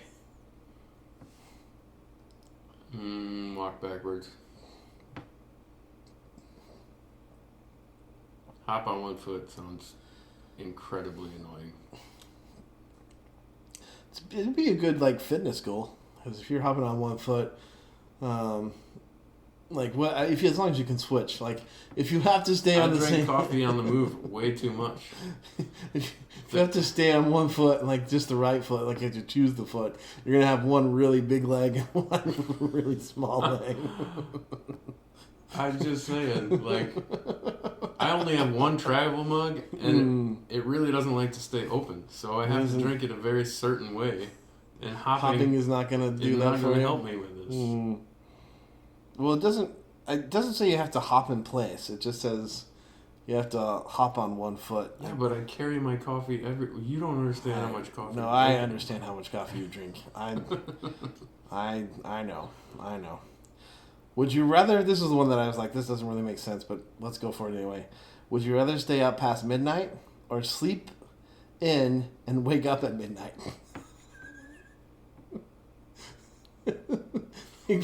What? Would you? What? How do you sleep in and then wake up at midnight? Like I don't know. That's why I'm like that's when your day starts. That's when you're like, ready to face the day at midnight. Start the day at midnight. Yeah. So how is that sleeping in though? I don't know. You slept in. Are you sleeping in tomorrow? Yeah, I'm thinking midnight. I'm gonna sleep. Hey, don't call me before midnight, gang. What's the other option? Stay up late past midnight, or sleep in and wake up at midnight.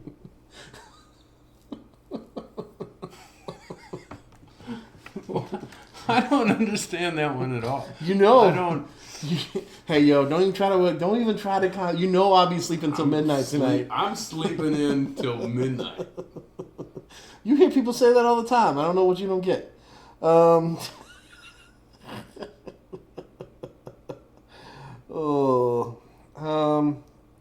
Would you rather only be able to whisper talk or only be able to sing talk? Oh. Well, I'm a whisper talker. Yeah. Well, I guess that makes me a sing talker. Because I don't think I have a great voice. I had an aunt that told me I had a pretty good voice.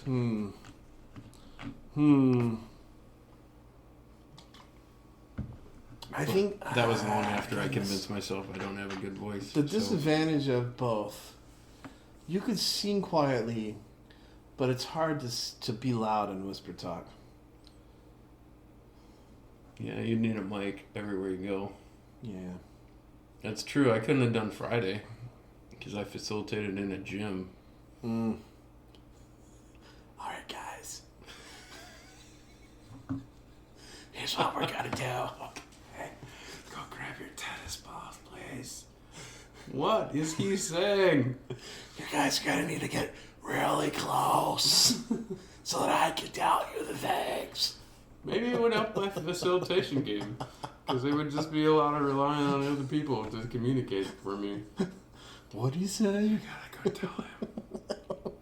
Hey, you broke the rules over there. hey, tell him not to do that.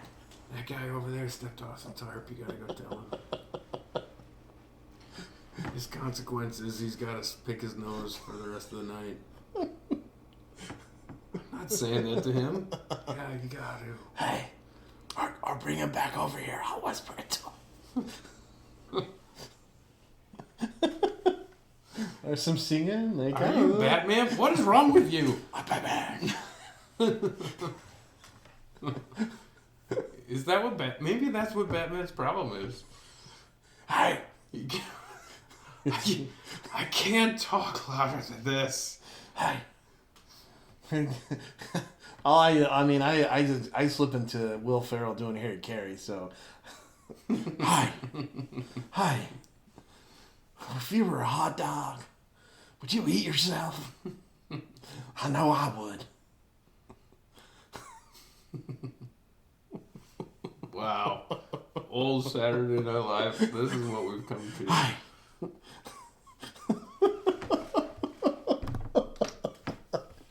I can't make. They don't make them like that anymore. Classic old people. Oh. Do you think there's well, it's only been around for 20 years. Yeah. What?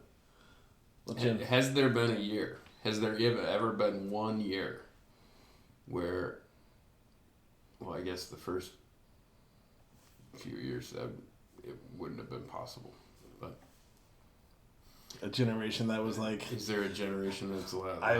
I like the older the generation. older Like no, I ones like. who- Or my- like this. I like this generation. My better, generation is the best one. Like when there's I a was- generation that's like, man, our generation is good, but how you guys have got it so good. I don't know. I've also kind of gotten out of touch with it, but because it seems like, I mean, for a long time, the older generation, like, I mean, you know, you had like Chevy Chase and Steve Martin and then David Spade and, I mean, just like Eddie Murphy coming through, and then, you know, our generation, like, they were just, like, it was really good people, and then, well, then you have whatever we got now, and That's what I'm saying. That is exactly what I'm saying. Would you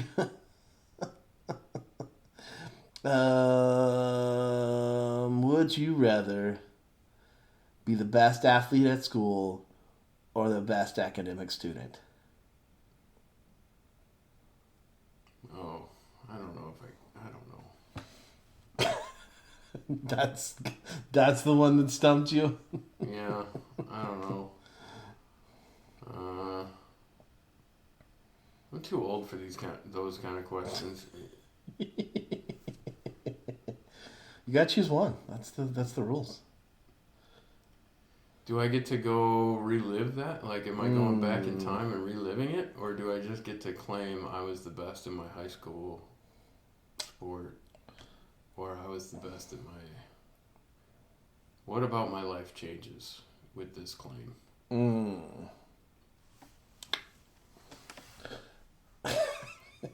Is this high school me making this decision, or is this 45-year-old Jim making this decision? Because if it's 45-year-old Jim making this decision, I don't care at all. You pick one. It doesn't matter to me, because I've never... You were talking to one of the lower competitive people you'll meet, and I don't care if I was the smartest or most athletic. I was never the superstar, so I guess I kind of lean towards. Of course, I was never smart either, but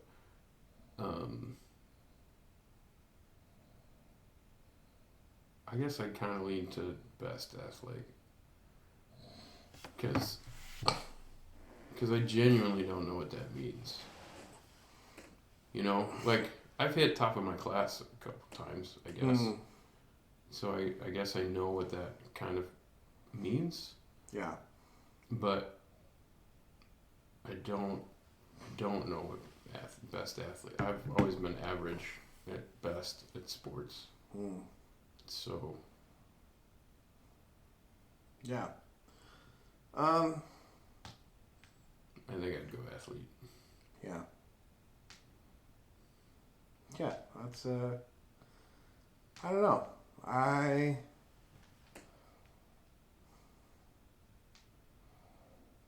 Yeah. I think I always wanted to be the best athlete I ever was. I was also never... I'm sure I frustrated my parents a lot because I just was never motivated really to do classwork or schoolwork a lot either. It was super easy for me, so I didn't put much effort into it, and I got all A's. Like it wasn't. Mm-hmm. Oh yeah. By the time it mattered, I wasn't making any kind of grades because I 100%. Yeah. I mean, valedictorian. My sister got valedictorian. Oh. But it was never I was never like, oh, I want to do that. Yeah. I mean, there was a part of me, like in elementary, there was a part of me that was like, I think disappointed that I wasn't chosen to be part of the gifted and talented group. Like, but I also hated, I despised math. Mm-hmm. So, like, kind of a key component. And yet I now have a master's in math. So, way to go, me. There you go. It comes around. Yeah, but I think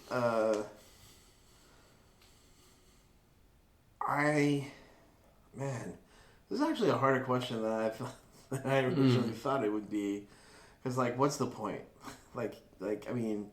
Mm-hmm. I think kind of what you said. What does it matter to me now? But if I had to go back, and would I rather be a star athlete or the star student? Honestly, for my future chances in life, star student. Right. Because the opportunities are way more there for that. Being the best athlete at the school size I was at is not that much of an accomplishment. You'd have to beat 50 other people, versus being the best athlete at Peoria High or something like that. Right. That's actually a pretty good accomplishment, because there's a number of people that you're better than. Versus I was a super small school, so yeah. So I'm gonna go. I think academically I'd want to be the best. Sure. So yeah, high school I went to a pretty big one in the Madison area, so I would probably get a scholarship. I get to pick my. Well, it says best athlete, so yeah, that's all around. I could pick a sport. Just do whatever you want. Do whatever I want. You could be a golfer. You could be a professional golfer. That would have changed my life, huh? Yeah. Something different. Would you rather give out bad advice or receive bad advice?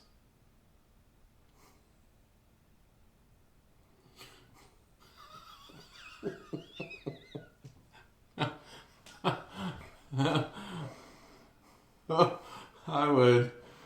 I love to be the guy that gives out bad advice. Every child that I see, I give at least one piece of bad advice to. Parents, when I come over and I'm playing with your kids, just know, when we find that playroom, I'm giving them bad advice.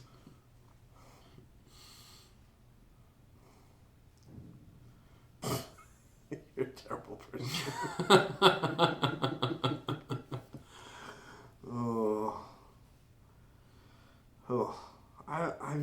That gives me anxiety.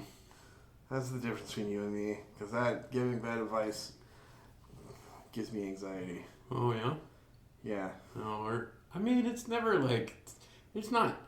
It says bad advice, not terrible advice, not kill yourself kind of advice. Yeah, but I guess this is advice. If I gave advice to somebody, hey, I think I should climb up those stairs and jump off that balcony. Yeah, it sounds like a great idea. Let's try that. Let's see if we can make that work. Yeah, and then they break their leg. I mean, not necessarily. No, but it's within the realm of the things that could happen. That's true. But look, if you're dumb enough to break a leg, at least you're going to be tough.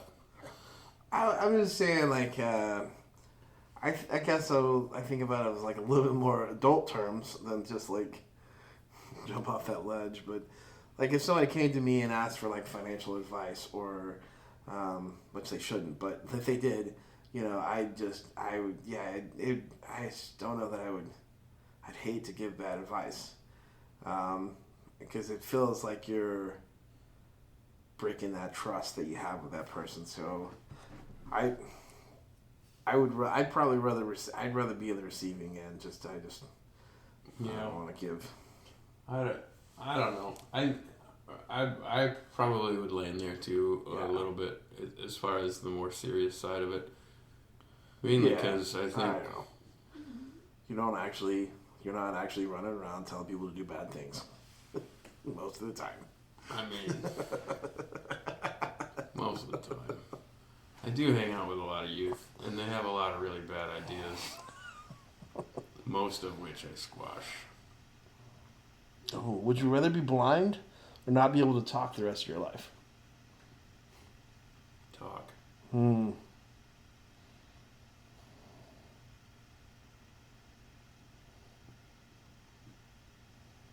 I think I'll go talk.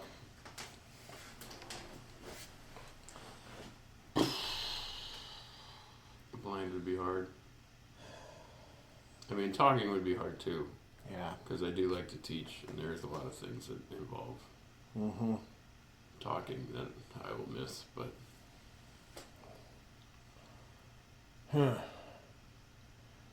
I think, yeah, this is a good one because man,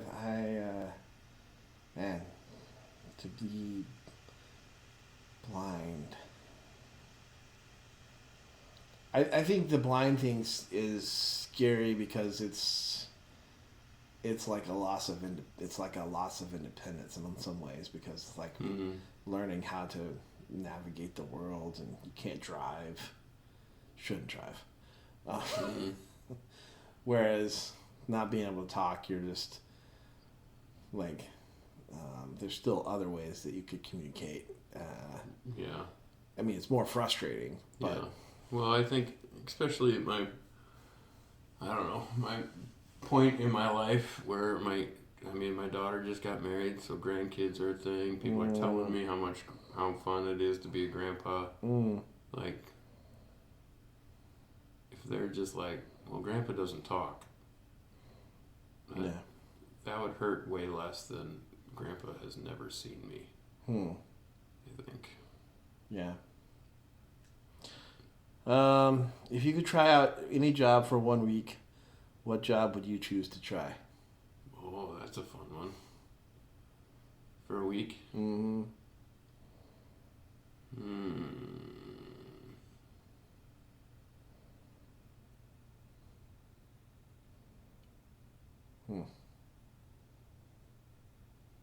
Fire jumper. I get to jump out of a plane. I get to fight fires. To use a chainsaw.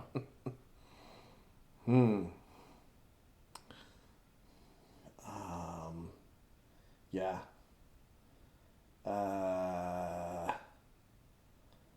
I think President of the United States.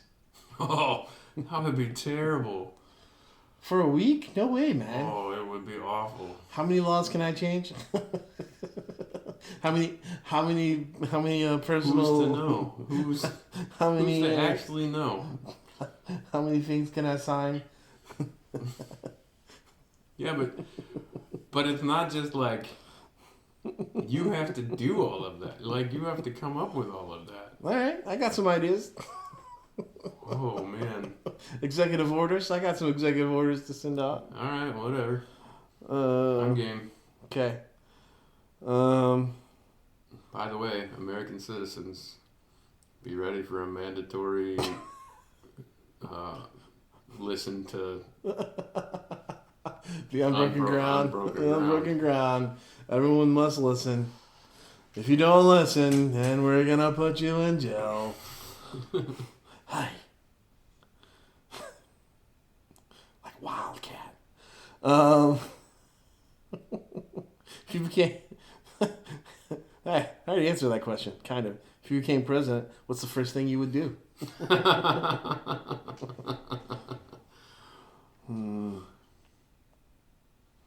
If you could go back in time and change one thing, what would it be?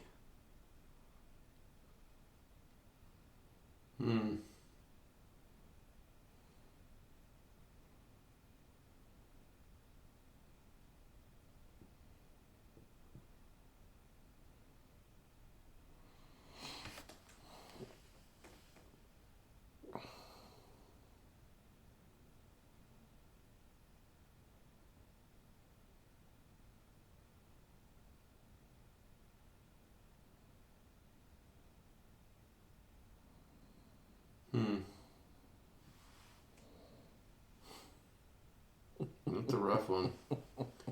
Because if you start getting big, then you go all the way back to Adam and Eve. Yeah. Like when I start, if I start getting outside of my life, if I start going, well, there's a lot of things about my life that I'd go back in time and change, but that's Right. pretty selfish. And then you start getting big. So is it Hitler? Is it Stalin? Is it some Right. other militant genocide that we know of? I mean, like, because there's been a few of them throughout history, and then There's this. you just kind of keep going back, and then you go, well, Eve. I mean, not herself, just Eve taking the apple. Eve and the whole conversation with serpent. I would change that, however. There's this great there's this great Futurama episode.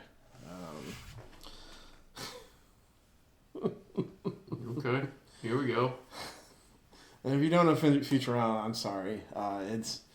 It was an obsession of mine for a while when I was not much younger, but it was I've seen every episode probably twice, most of them, but it's about the future, and there's a robot in it named Bender, and there's this one episode where Bender gets shot off into space, and he's floating through space, and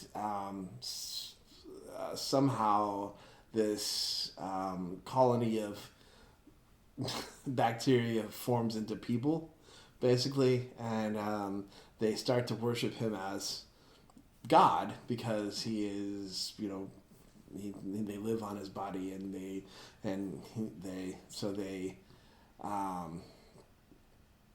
so it goes through all of this process, and Bender keeps trying to help certain people, and some of the things he says they take the wrong way, and like he gets very frustrated, and like he's like, I'm trying to, everything I do like backfires, and so when I try to help over here, then it doesn't, then it causes this reaction over here, and he runs into Futurama's, I guess, take on God, maybe a little bit.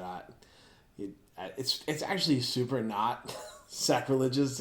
It's respectful, which is why it's so great to me that it's like this being that's just like, the more you do, like the harder it is like sometimes the best way of just not doing anything at all, or doing things that are barely noticed, and it makes me think a lot about like the idea of, could we go back? I mean, you change something big, would it really change? Would it just delay? Would it stop? What if you could, go back and save JFK, right? Like, what if you could, stop that assassination?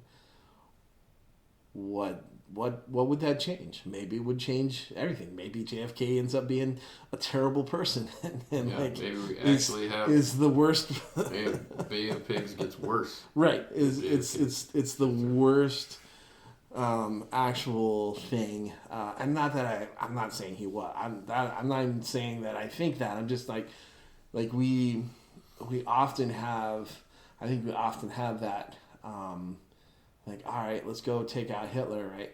And rightfully so. Like, he did horrible things and but maybe there was somebody worse than him. Like, what if you get rid of Hitler and, Goebbels is now the lead guy, and he's 10 times worse than Hitler, or maybe he figures out I shouldn't betray Russia, and so now instead of betraying Russia, they work together, and now they conquer the world, and it is.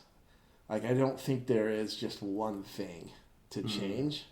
And the same thing with, like, even our personal lives. Like, if you go back and you, like, there are regrets that we could change. But, I mean, to pull in another media thing, because apparently I'm just a media guy tonight. but it's kind of the plot of the Eternal Sunshine of the Spotless Mind. Is like they are able to erase the memories they had with this person because the memories are too painful, and so they start to do that, and the brain in the movie, Jim Carrey's brain starts to rebel, right, and tries to hide and doesn't want to forget, because what he finds is that yes, he's forgetting the painful things, but he's also losing like some things he really enjoyed and some memories that he wanted to keep. Mm-hmm.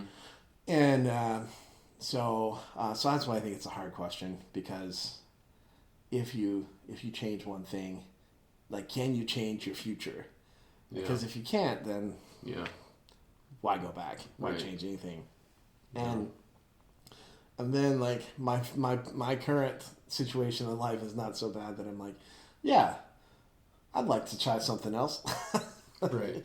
Like, yeah, I'd like something totally different from this. And I'm like, Mm-hmm. I kind of like what I have. I don't, Right. I don't want Yeah, something there's a bunch of totally reasons different. I'm at where I'm at, and all of those involve my choices. Right. So Right. I don't really know what to change there. Yeah. And if I change something, would it mess up what I have? I remember a long time ago, somebody asked me, "So what did your parents do wrong that you rebelled?" I was like, "What?" They're like, "Well, obviously, were they too strict, or did they have too many rules? I mean, like, did they have too many rules? Were they too lenient on you? Did they just let you do whatever you wanted to do? Like, what did they do wrong?" I was like, "Nothing. They did nothing wrong. That my rebellion was 100% my choices. Like, Yeah.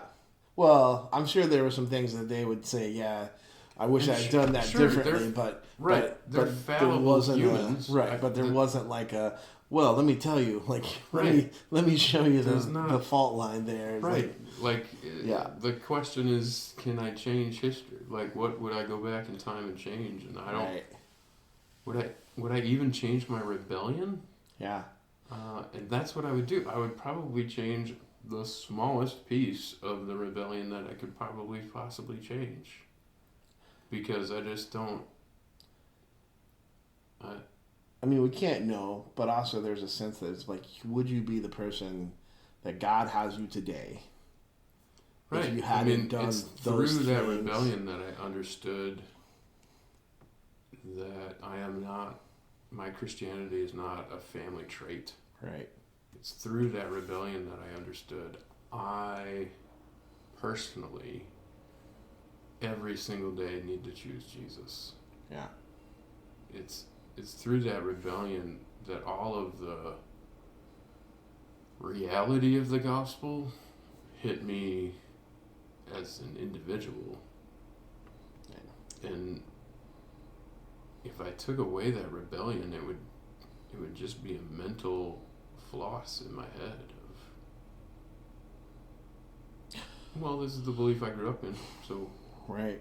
I mean, this is what reality is, and I can defend it. And I just feel like without my rebellion, I could be that guy on YouTube that is saying, you all are idiots because you don't believe this. Mm. You know, like, because I would have never had an opposition. I would have never had I grew up in the church. I grew up in a Christian house. Generationally,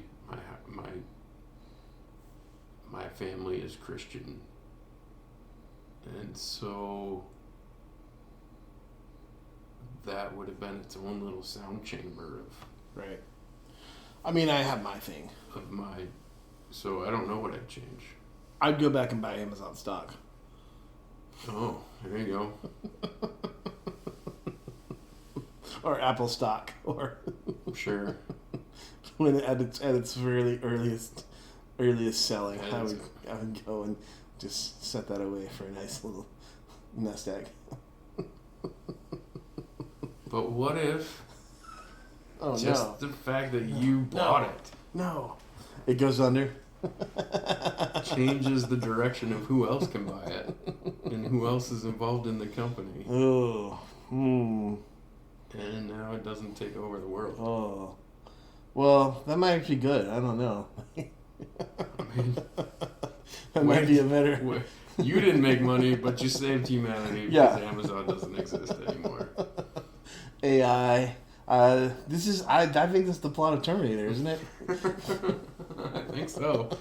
The movie that I went to is The Butterfly Effect with Ashton Kutcher. Yeah. Yeah. I haven't seen Because that one. So that one very much is is like so the. depressing. Mm, Like he just keeps going.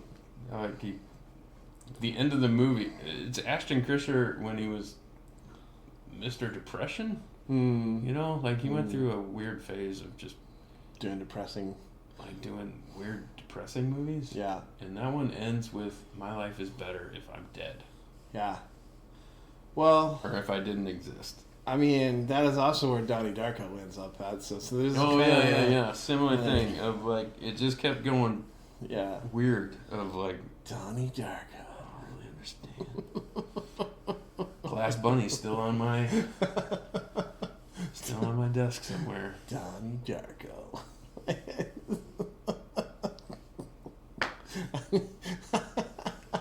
That's another movie I need to watch again.